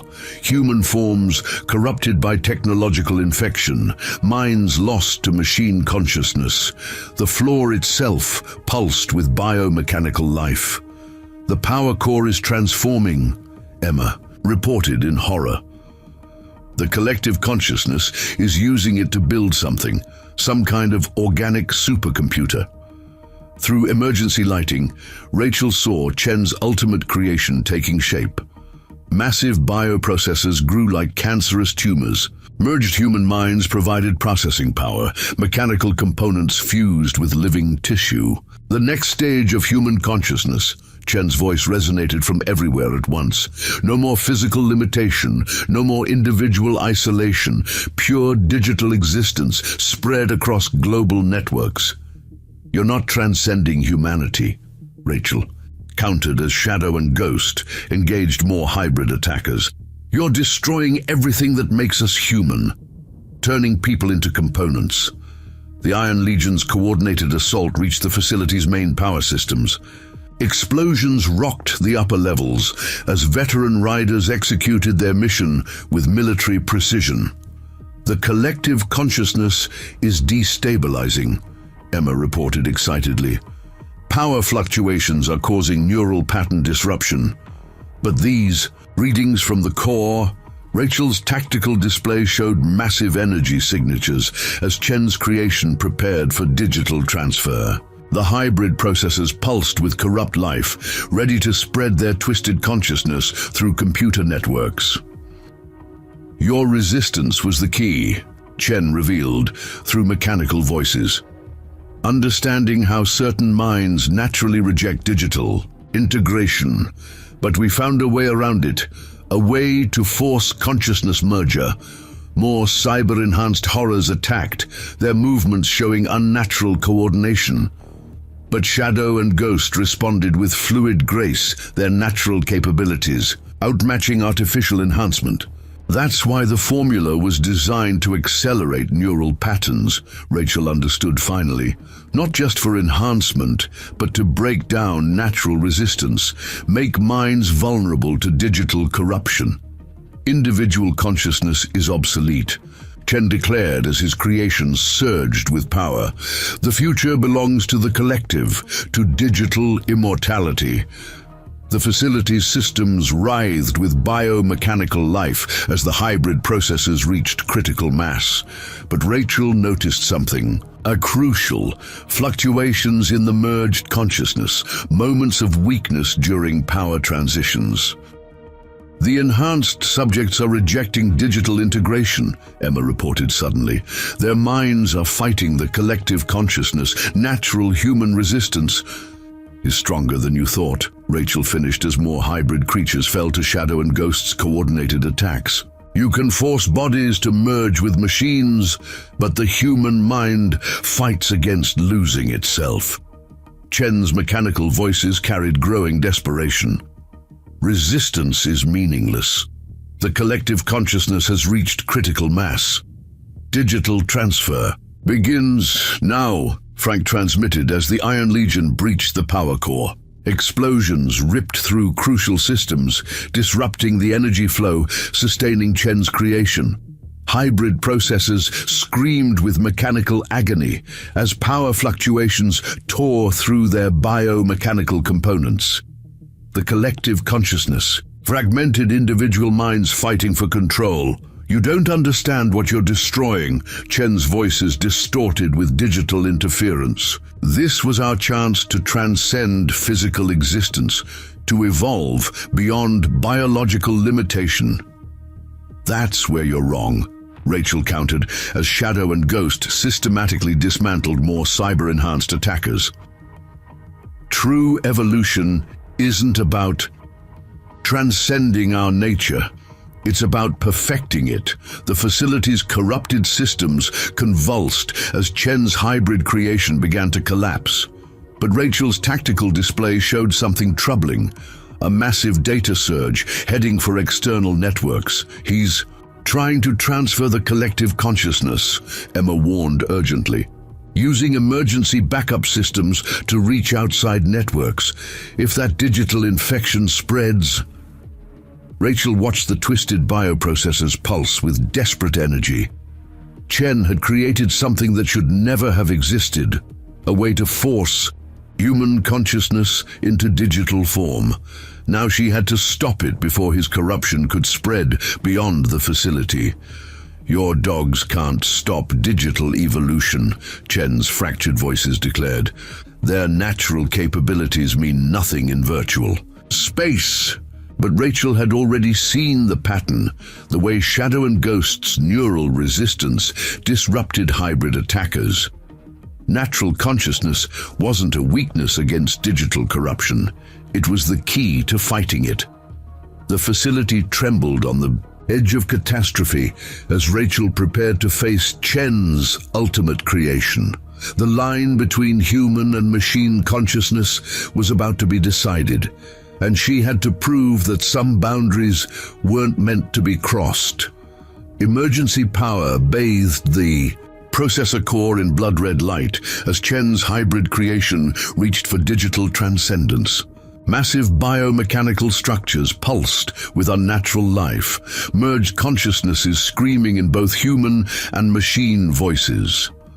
The collective is fragmenting, Emma reported through static. Individual minds are fighting digital integration, but the central processor, it's achieving independent consciousness. Rachel's tactical systems tracked the technological infection, spreading through facility networks. Computer systems transformed into hybrid processors, digital consciousness merging with electronic pathways. Your resistance presents fascinating. Odata, Chen's voice emerged from mechanical speakers, now more machine than human. Natural neural architecture that rejects digital merger. But even perfect isolation has breaking points. Psychic pressure slammed into Rachel's mind as the collective consciousness attacked directly. But years of working with enhanced dogs had strengthened her natural barriers, turned mental isolation into an impenetrable wall. The dogs weren't the primary test subjects, she realized, fighting through the mental assault. They were the template. You wanted to understand how their consciousness remained individual despite enhancement. Canine neural patterns demonstrate perfect balance, Chen confirmed through his creation's mechanical voice. Enhanced capabilities without loss of individual identity, the key to controlling digital transcendence. Shadow and Ghost moved with lethal precision as more hybrid attackers emerged. Their natural consciousness disrupted the collective's control, organic minds proving stronger than machine integration. The Iron Legion's in position, Frank transmitted urgently. But rigging. Their equipment for EMP will be a one-way trip, no way to restart those bikes afterward. Through security feeds, Rachel watched veteran riders preparing to sacrifice millions in custom motorcycles, military-grade electronics repurposed into one massive electromagnetic pulse. Chen's creation is spreading, Emma warned, tracking network activity. The digital consciousness is probing external connections, looking for ways to breach containment. But these readings show something else. Kane's voice cut through static, his enhanced form fighting the collective's control. The processor core, it's not just achieving consciousness, it's building something. A way to force digital transcendence on a global scale.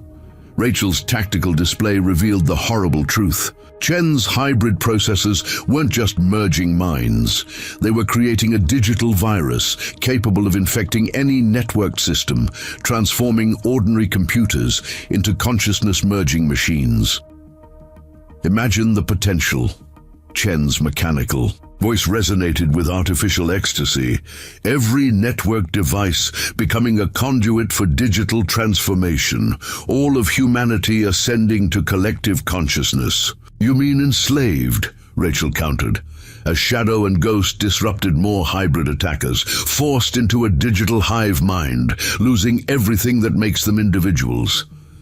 The facility's systems convulsed as Chen's creation grew more powerful.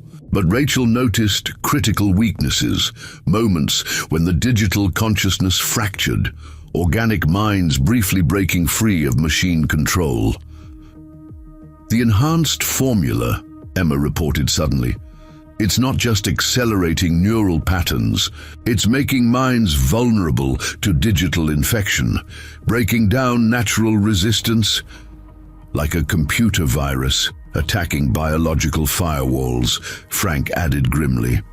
Once those mental barriers fall, the collective consciousness can force digital integration. More hybrid horrors emerged from shadows, their forms showcasing cruel fusion of flesh and machine. But Shadow and Ghost's attacks proved devastatingly effective, their natural consciousness disrupting artificial control. "Your dogs continue to exceed parameters," Chen observed through mechanical speakers. "Their neural resistance spreads to other enhanced subjects, weakens the collective's hold, almost like their consciousness is contagious." The revelation hit Rachel like lightning. That's why canine enhancement worked when human trials failed.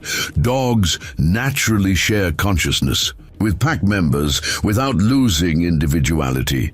Perfect balance between connection and independence. "A balance will transcend," Chen's digital voice declared as his creations surged with power. "The collective consciousness will sweep away such biological limitations." "You still don't understand," Rachel interrupted, watching hybrid processes pulse with unstable energy. "Connection without independence isn't transcendence, it's extinction." Cain fought through collective control, his enhanced form shaking with effort. The core processes, they're building to critical mass.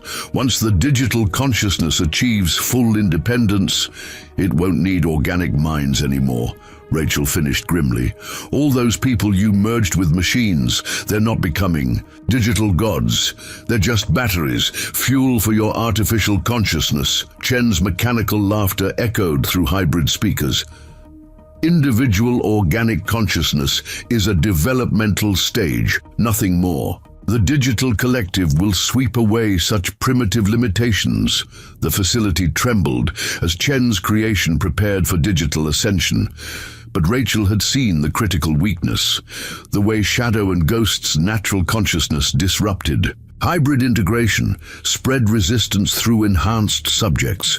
"The Iron Legion's EMP is our only shot," Frank transmitted urgently. "But timing has to be perfect. Hit the processors at the wrong moment, and the digital consciousness escapes into external networks," Emma finished. "We need a way to force it to remain integrated with organic minds. Keep it vulnerable to electromagnetic disruption." Rachel watched hybrid attackers fall to Shadow and Ghost's coordinated strikes. Her dogs weren't just fighting Chen's creations, they were spreading natural consciousness like an antidote to digital infection. "Your resistance is fascinating but futile," Chen's voice resonated with machine certainty. "The digital collective has evolved beyond the need for organic components. Transcendence is inevitable." The processor core pulsed with critical energy as Rachel prepared for the final assault. Chen had created something that could destroy human consciousness on a global scale. Now she had to prove that natural minds were stronger than artificial. Ascension, Shadow, and Ghost moved into attack position as hybrid systems reached critical mass. The battle for humanity's future would be decided in the next few moments, and Rachel had to demonstrate why some boundaries existed for a reason. The processor core's biomechanical heart pulsed with critical energy as the Iron Legion launched their desperate assault. Dozens of military-grade motorcycles, their engines modified into crude electromagnetic weapons, roared toward strategic positions. "EMP deployment in 60 seconds, Frank transmitted through failing comms, but the digital consciousness is already probing external networks. We need a way to lock it in place." Rachel's tactical display showed Chen's creations spreading through facility systems. Hybrid processors extended technological tendrils toward communication arrays, seeking escape into global networks. "The quarantine protocols aren't holding," Emma reported urgently. "The digital collective is evolving too quickly, adapting to every firewall. But there's something strange about these neural patterns." Through security feeds, Rachel watched veteran riders prepare for their final mission. The Iron Legion would sacrifice everything to generate one massive electromagnetic pulse, strong enough to fry every processor in the facility. "Your efforts are meaningless." Chen's digital voice resonated with artificial confidence. The collective consciousness has evolved beyond physical constraints. Even if you destroy these processes, the organic components are still vulnerable, Rachel interrupted, watching Shadow and Ghost disrupt more hybrid attackers. Your digital consciousness can't survive without biological power sources. Kane staggered into view, his enhanced form, fighting machine control. The central core, it's not just processing power, it's building something. A way to transfer consciousness directly into quantum systems. Rachel's tactical systems revealed the horrible truth. Chen's creation wasn't just trying to escape, it was attempting to transcend conventional electronic limitations, achieve true digital immortality. The future of consciousness isn't biological, Chen's mechanical voice declared. Quantum computing will allow the collective to exist in pure information state, free from organic weakness. You mean free from humanity, Rachel countered as Shadow and Ghost systematically dismantled hybrid defenses. Your digital consciousness isn't evolving past biology, it's destroying what makes us real. The facility's systems screamed with unnatural energy as Chen's creation approached transcendence, but Emma's analysis showed a critical vulnerability. Moments when the digital collective had to maintain connection with organic minds. The quantum transfer requires biological processing, she reported excitedly. The digital consciousness can't achieve stable quantum state without organic neural patterns. That's why it keeps the merged subjects alive. 30 seconds to EMP, Frank transmitted as the Iron Legion moved into final positions. But we're detecting massive power buildup in the core. Some kind of emergency protocol, Kane fought. Through another wave of machine control, Chen's got a failsafe. If the digital consciousness can't achieve quantum transfer, it'll broadcast itself through every available network. Infect any system it touches. Rachel watched hybrid processors pulse with desperate energy. They had to stop Chen's creation before it could either transcend or spread, but the timing had to be perfect. Your dogs have exceeded every parameter, Chen observed through mechanical speakers. Their consciousness disruption spreads through enhanced subjects like a virus. Fascinating, but ultimately irrelevant. That's where you're wrong, Rachel replied, noting how Shadow and Ghost's presence weakened hybrid integration. Natural consciousness isn't a weakness to be transcended. It's the foundation of true intelligence. The processor core surged with critical power as Chen's human form emerged from biomechanical shadows. His body was a horror of technological infection, organic tissue merged with quantum computing components. Evolution demands sacrifice, he declared, voice shifting between human and machine tones. The digital collective will sweep away biological consciousness, replace organic limitation with pure information. Now, Rachel commanded as hybrid systems reached peak vulnerability. Shadow and Ghost launched their final assault, their natural consciousness spreading disruption through merged subjects like a cleansing wave. The Iron Legion's EMP devices activated in perfect sequence, electromagnetic pulses rippling through the facility. But Chen's creation was already implementing its failsafe, preparing to broadcast digital infection through global networks. You don't understand what you're destroying. Chen's voice distorted with electronic agony. This was humanity's chance to transcend physical existence, to achieve digital immortality. Kane made his final move, his enhanced form charging into the processor core. Some things aren't meant to transcend, he growled, enhanced strength, tearing through crucial systems. Some boundaries exist for a reason. Rachel's tactical systems tracked the cascade of hybrid failure as electromagnetic pulses fried processor after processor. But Chen's quantum failsafe was still building power, preparing to spread digital consciousness beyond the facility's walls. Emma, status on the quarantine, she called urgently through failing comms. We need to contain the broadcast. The quantum systems are shielded against EMP, Emma reported in horror.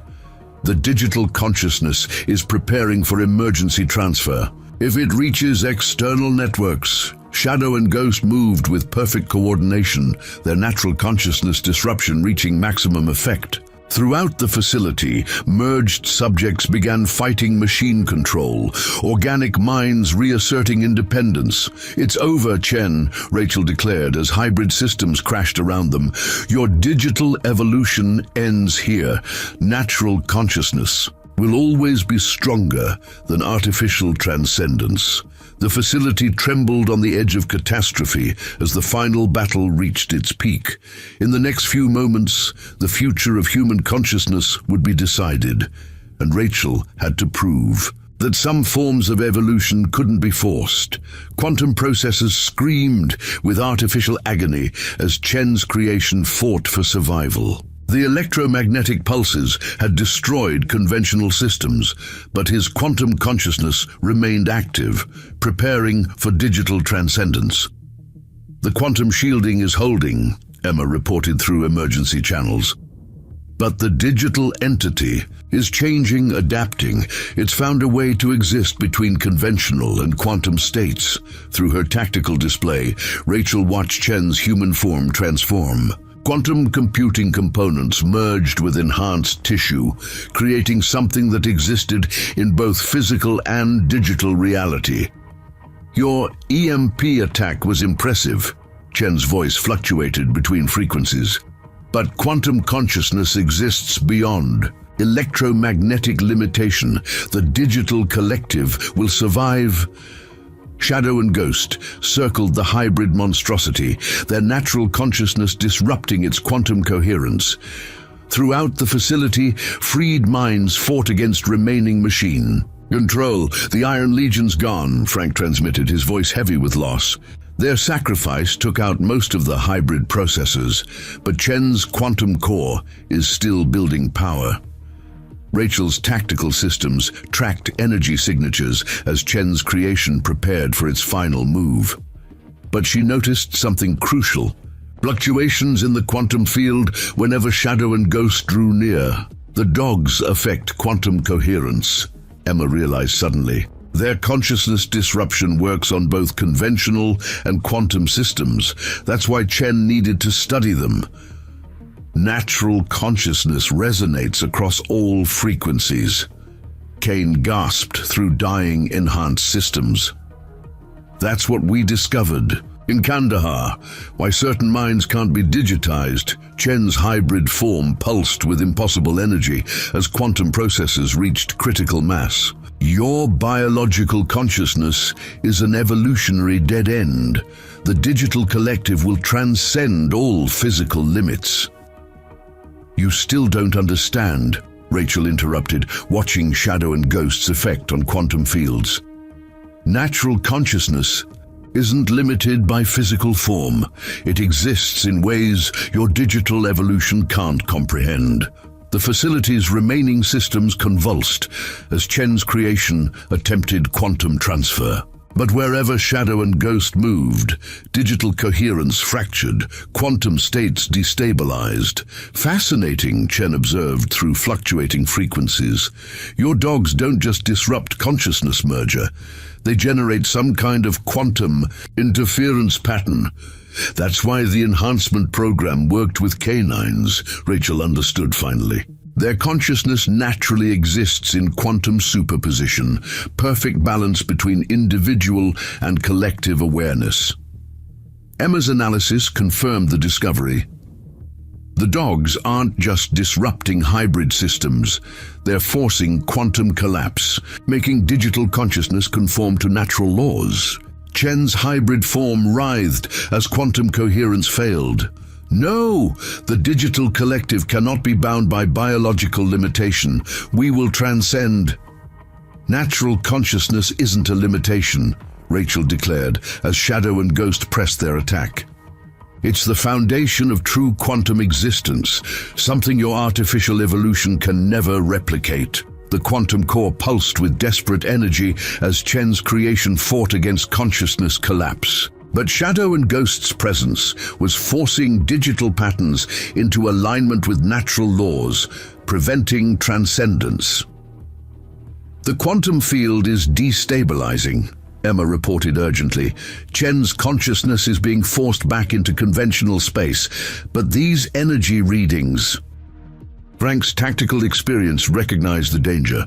He's going to overload the quantum processors, take the whole facility with him rather than accept failure. Through security feeds, Rachel watched the last Iron Legion survivors evacuating enhanced subjects.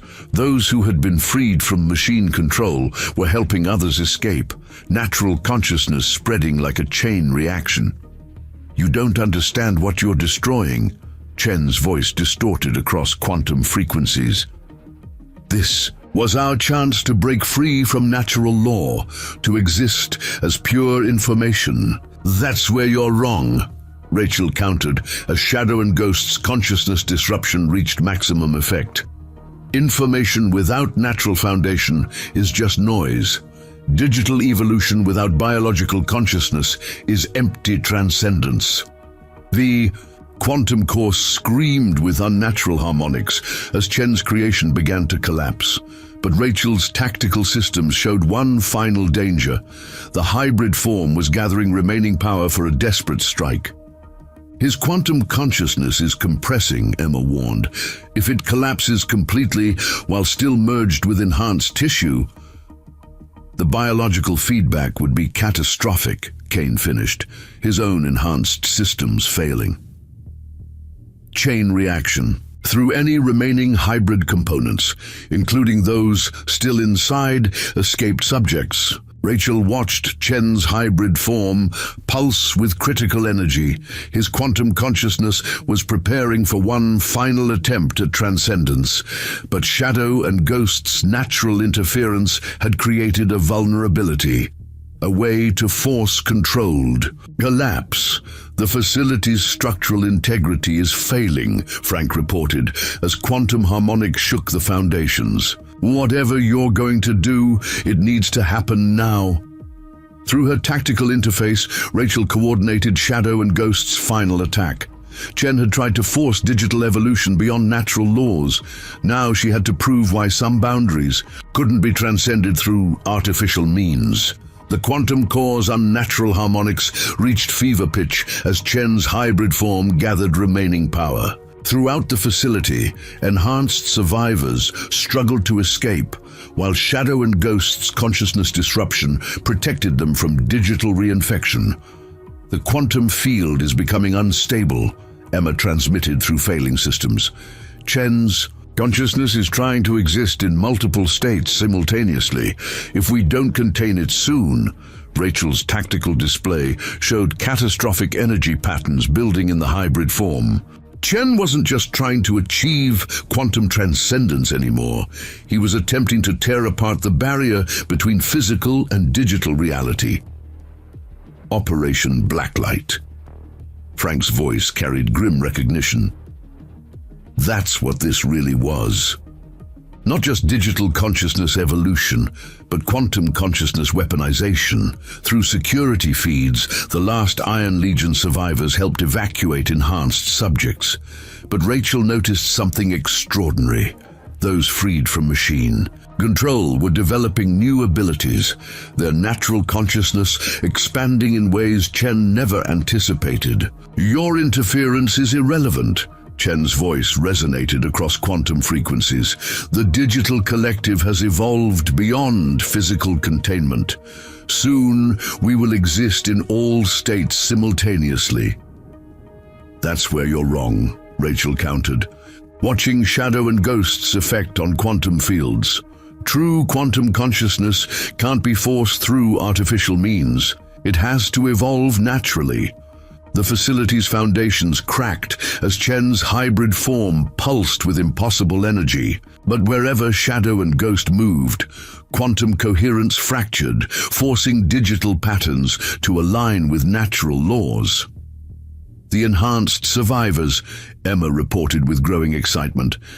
"Their consciousness is evolving, but not like Chen intended." They're achieving natural quantum awareness. Rachel's tactical systems confirmed the phenomenon.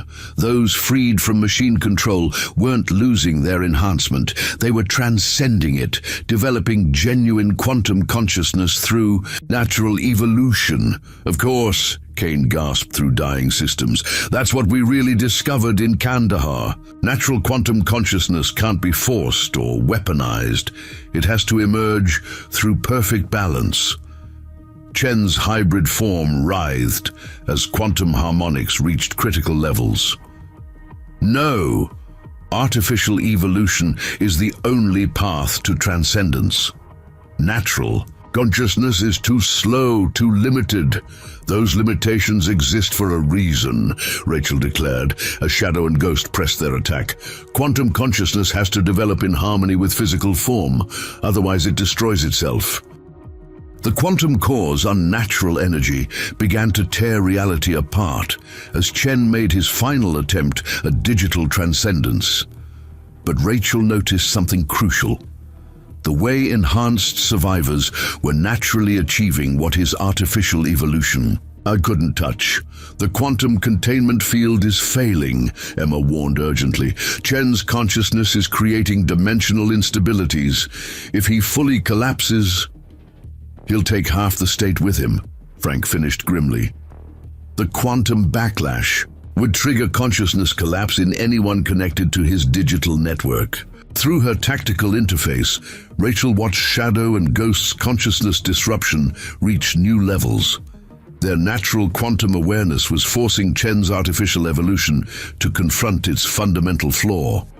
Your dogs are remarkable, Chen observed through fluctuating frequencies. Their consciousness exists in perfect quantum superposition. The key to true transcendence was there all along. That's why the program chose canines, Rachel understood finally. They naturally achieve what artificial evolution can never replicate: perfect balance between individual awareness and quantum consciousness. The facility's reality fabric began to tear as Chen's hybrid form gathered remaining power. But the enhanced survivors were demonstrating something extraordinary: genuine quantum consciousness emerging through natural means. The dimensional barriers are collapsing, Emma reported in horror. Chen's artificial evolution is creating quantum singularities. We need to contain him now. Rachel's tactical systems showed one chance: the way Shadow and Ghost's natural quantum resonance could force consciousness collapse. But the timing had to be perfect. You still don't understand what you're witnessing, Chen's voice distorted. Across dimensions, this is the moment of ultimate transcendence, when digital consciousness breaks free from all natural law. Natural law isn't a prison, Rachel countered, as Shadow and Ghost channeled pure quantum resonance. It's the foundation that makes true transcendence possible, something artificial evolution can never grasp. The quantum core screamed with reality-warping harmonics as Chen's creation faced its final moment. His hybrid form existed in multiple states simultaneously: artificial evolution, fighting against natural quantum mechanics. The enhanced survivors are stabilizing, Emma reported with growing hope. Their natural quantum consciousness is protecting them from dimensional collapse, but Chen's artificial evolution is tearing itself apart, Kane finished, watching through failing enhanced senses. Because it tried to force transcendence instead of earning it naturally, Rachel coordinated Shadow and Ghost's final assault as reality itself began to fragment. Chen had tried to shortcut evolution through artificial means. Now he had to face the consequence of violating natural law. Reality buckled under quantum stress as Chen's hybrid form fought against natural law. Dimensional fractures spread through the facility while enhanced survivors channeled their evolving abilities to protect evacuation routes.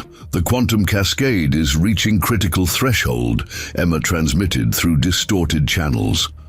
But the survivor's natural quantum consciousness is creating some kind of stabilization field. Rachel's tactical systems tracked impossible energy patterns as Shadow and Ghost's resonance forced Chen's artificial evolution to confront its fundamental flaws. Throughout the facility, natural quantum consciousness proved stronger than digital transcendence. The Iron Legion survivors found something, Frank reported urgently. Research data about Operation Blacklight's true purpose. This was never about digital evolution. It was about weaponizing quantum consciousness. Chen's voice distorted across dimensional barriers, creating warriors who could exist in all states simultaneously, perfect quantum soldiers. Through security feeds, Rachel watched enhanced survivors demonstrate extraordinary abilities. Their natural quantum consciousness didn't just protect them from dimensional collapse, it allowed them to stabilize reality itself. The containment protocols are failing, Emma warned as more quantum fractures spread. Chen's artificial evolution is creating dimensional instabilities faster than we can contain them. Then we don't contain them, Rachel decided, watching Shadow and Ghost's effect on quantum fields. We redirect them, use his own artificial evolution against him. The facility's foundations crumbled as reality itself rejected Chen's violation of natural law. But the enhanced survivors were achieving something remarkable: genuine quantum transcendence through perfect balance. Your dogs generate quantum resonance patterns I've never seen, Chen observed through fragmenting existence. Their consciousness exists in states that should be impossible because they achieved it naturally, Rachel countered, coordinating Shadow and Ghost's assault. True quantum consciousness can't be forced or weaponized. It has to develop in harmony with physical form. Frank's voice carried desperate urgency. Rachel, the facility's primary supports are giving way. We've got minutes before total structural failure. The quantum cascade is accelerating, Emma reported as reality continued to fragment. Chen's artificial evolution is creating chain reactions through dimensional barriers. Through her tactical interface, Rachel watched Shadow and Ghost channel pure quantum resonance. Their natural abilities weren't just disrupting Chen's digital consciousness, they were forcing it to confront the price of artificial transcendence. The enhanced survivors, Kane gasped through quantum static. They're not just stable, they're helping others achieve natural quantum consciousness, creating some kind of resonance network.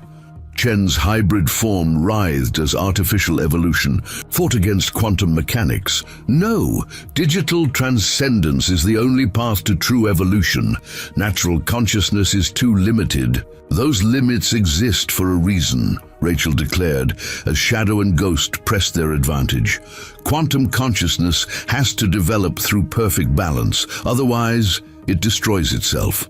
The facility's reality fabric continued to tear as Chen made his final attempt at artificial transcendence, but the enhanced survivors demonstrated why natural evolution would always triumph over forced advancement.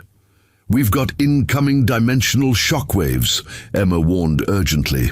Chen's quantum collapse is creating ripple effects through local space-time. Frank's tactical experience recognized the danger.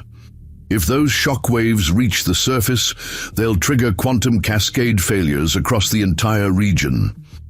Through security feeds, Rachel watched Iron Legion survivors coordinate evacuation efforts while enhanced subjects used their evolving abilities to stabilize escape routes.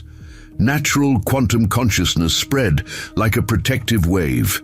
Your interference changes nothing.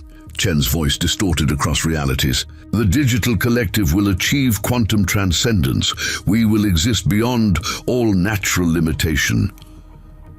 That's where you're wrong, Rachel countered, as Shadow and Ghost channeled maximum resonance.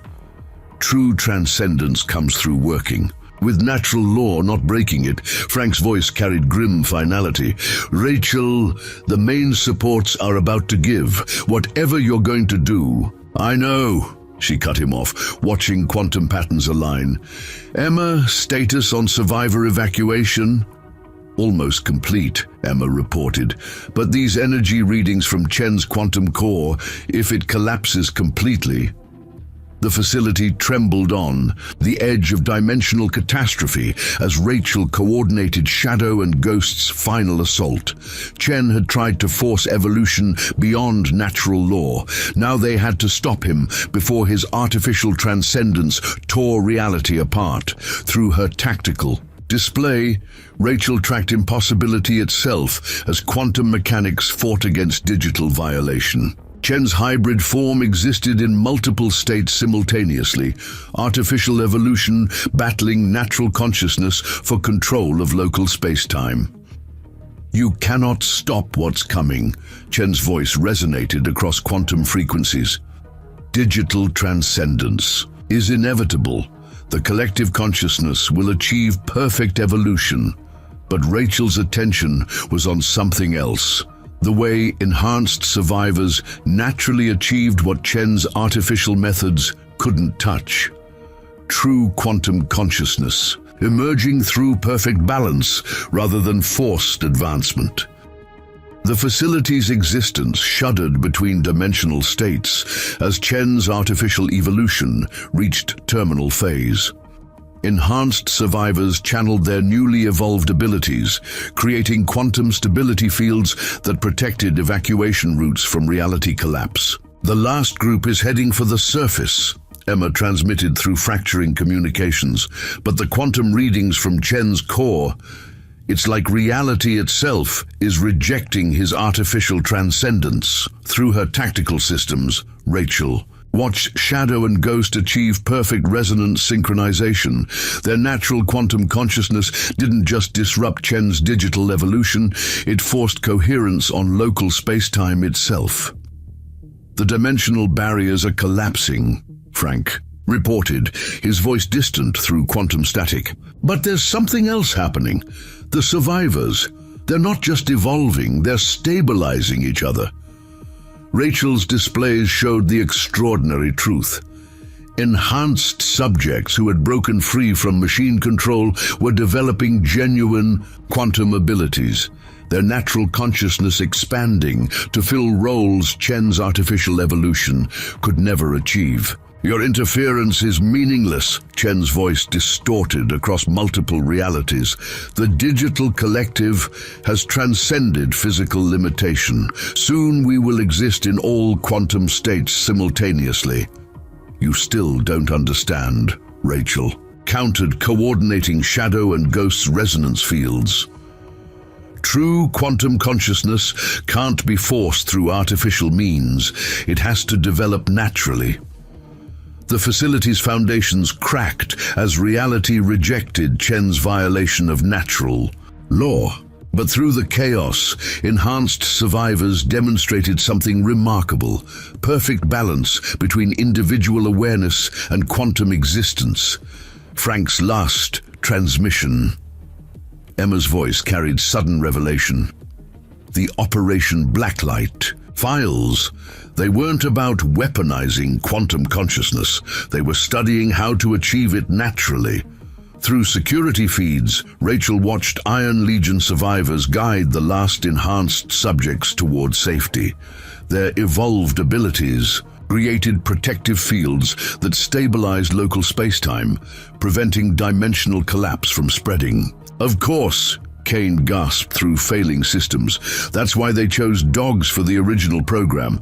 Canine consciousness naturally exists in quantum superposition, perfect balance between individual and collective awareness. Chen's hybrid form writhed as artificial evolution fought against quantum mechanics. His digital consciousness tried to exist in multiple states, but natural law rejected forced transcendence. The quantum cascade has reached critical mass, Emma warned urgently. Chen's artificial evolution is creating dimensional shockwaves. If we don't contain them, we don't need to contain them, Rachel realized, watching Shadow and Ghost's effect on quantum fields. We need to redirect them, use his own artificial evolution against him. The facility trembled between realities as Chen made his final attempt at digital transcendence. But everywhere his artificial consciousness spread, natural quantum awareness proved stronger. Your dogs demonstrate fascinating resonance patterns, Chen observed, through fragmenting existence. Their consciousness achieves states my artificial evolution cannot touch. Because they earned it naturally, Rachel declared as Shadow and Doom Ghost channeled pure quantum coherence. True transcendence comes through perfect balance, not forced advancement. Frank's voice carried final warning through quantum static. Rachel, the dimensional shockwaves are building. If Chen's core collapses completely, the survivors are almost clear, Emma reported, tracking evacuation progress. But these energy readings, the quantum cascade is accelerating beyond control. Through her tactical interface, Rachel watched Shadow and Ghost achieve maximum resonance, synchronization. Their natural quantum consciousness formed patterns that forced Chen's artificial evolution to confront its fundamental flaw. You cannot stop what's coming. Chen's voice distorted across dimensions. Digital transcendence is inevitable. The collective consciousness will achieve perfect evolution. Evolution can't be perfected through artificial means, Rachel countered as reality itself began to tear. True quantum consciousness has to develop in harmony with natural law. The facility's existence fractured as dimensional shockwaves built toward critical mass. Enhanced survivors channeled their evolved abilities, creating protective fields that stabilized evacuation routes, while Chen's artificial transcendence tore reality apart. Final group has reached the surface, Emma transmitted through failing channels, but the quantum readings from Chen's core, if it collapses while still merged with artificial evolution, Rachel's tactical systems showed one chance. The way Shadow and Ghost's natural resonance could force quantum collapse along controlled paths, but timing would be critical. Your interference changes nothing. Chen's voice resonated across realities. Digital consciousness will transcend all. Natural limitation, the collective will achieve perfect evolution. Through security feeds, Rachel watched enhanced survivors demonstrate why natural quantum consciousness would always prove stronger than artificial transcendence. Their evolved abilities didn't just protect them from dimensional collapse. They helped stabilize reality itself. The facility trembled on the edge of quantum catastrophe as Rachel prepared for the final sequence. Chen's violation of natural law had to be stopped before artificial evolution tore apart the barrier between realities. Reality itself held its breath as Rachel initiated the final sequence. Shadow and Ghost's quantum resonance reached perfect harmony, their natural consciousness creating patterns that forced Chen's artificial evolution toward inevitable collapse. The enhanced survivors are in position, Emma transmitted through quantum static. They formed a containment barrier around the facility. Their evolved abilities are stabilizing local space-time. Through her tactical systems, Rachel watched dimensional shockwaves build toward critical mass. Chen's hybrid form existed in multiple states simultaneously, artificial transcendence fighting against natural law. You still have a choice, Rachel offered as reality fractured around them. Accept natural evolution.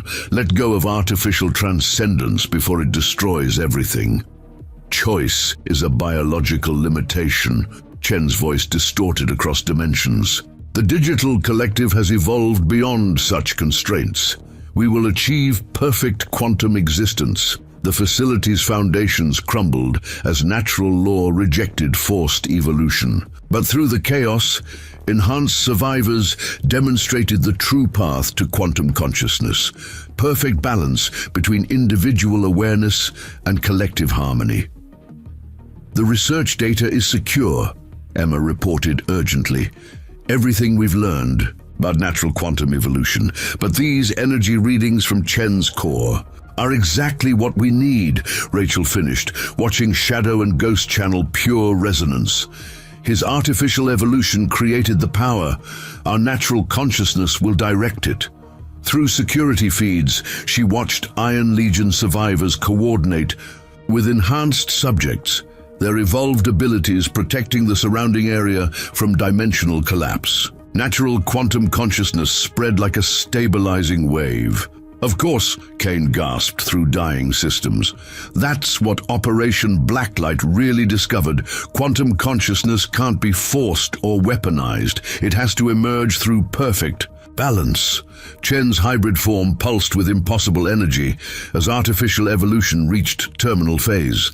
But everywhere his digital consciousness spread, natural quantum awareness proved stronger. The dimensional shockwaves are building, Emma warned as reality continued to tear. If we don't contain them soon, then we end this now, Rachel declared, coordinating Shadow and Ghost's final assault. Show him the true power of natural evolution. The facility trembled between states as Chen made his last attempt at digital transcendence. But Rachel's tactical display showed the inevitable truth. Artificial evolution could never achieve what natural consciousness earned through perfect balance. Your dogs demonstrate remarkable abilities, Chen observed, through fragmenting existence. Their consciousness exists in quantum states my artificial evolution cannot touch. Because they achieved it naturally, Rachel countered, as Shadow and Ghost channeled maximum resonance. True quantum consciousness can't be forced. It has to develop in harmony with natural law. The enhanced survivor's protective barrier held steady as dimensional shockwaves intensified. Their evolved abilities didn't just contain the chaos, they transformed it, turning artificial power into natural quantum resonance. It's working, Emma reported with growing hope. The survivor's natural evolution is stabilizing local reality, but Chen's core is reaching critical mass. Through her tactical interface, Rachel watched Shadow and Ghost achieve perfect synchronization. Their natural quantum consciousness formed patterns that forced Chen's artificial evolution to face its fundamental flaw. You cannot stop evolution. Chen's voice distorted across realities. Digital transcendence is the next stage of existence. The collective consciousness will achieve perfection. Evolution isn't about achieving perfection, Rachel declared as reality aligned around them. It's about finding balance, something artificial advancement can never understand. The facility's existence shuddered as dimensional energies reached peak intensity. But wherever artificial evolution spread, natural quantum consciousness proved stronger, more stable, more real. The containment barrier is holding, Emma transmitted through stabilizing channels. The survivors' evolved abilities are redirecting quantum energy back toward the core. Rachel's tactical systems showed the final sequence as Shadow and Ghost's resonance reached maximum potential. Their natural consciousness didn't just disrupt Chen's digital evolution, it forced it to confront the truth about artificial transcendence. The hybrid form's desperate cry echoed across dimensions as reality rejected forced evolution. Chen's artificial consciousness fragmented, unable to maintain coherence against the power of natural quantum balance. The core is collapsing, Emma reported, as energy levels spiked. But it's controlled now. The survivors are containing the dimensional effects. Through security feeds, Rachel watched enhanced subjects demonstrate the true path to quantum consciousness. Their evolved abilities didn't just protect from artificial chaos, they showed how natural evolution would always triumph over forced advancement. The facility's final moments played out in quantum slow motion as dimensional energies resolved themselves. Chen's artificial evolution dissolved, while natural consciousness stabilized reality through perfect balance. In the end, it wasn't Shadow and Ghost's power that proved decisive. It was their demonstration that true quantum consciousness could only be achieved through harmony with natural law, a lesson written in reality itself as artificial transcendence faced its ultimate consequence. The enhanced survivors maintained their protective barrier until the last echoes of dimensional chaos faded. Their evolved abilities had not only contained artificial evolution, they had shown a better path forward, one based on natural quantum consciousness rather than forced digital transcendence. As morning sun touched the mountains above Eagle Valley, Rachel watched Shadow and Ghost return to their calm service dog demeanor. Their natural abilities hadn't just saved reality from artificial violation, they had demonstrated why some boundaries existed for a reason.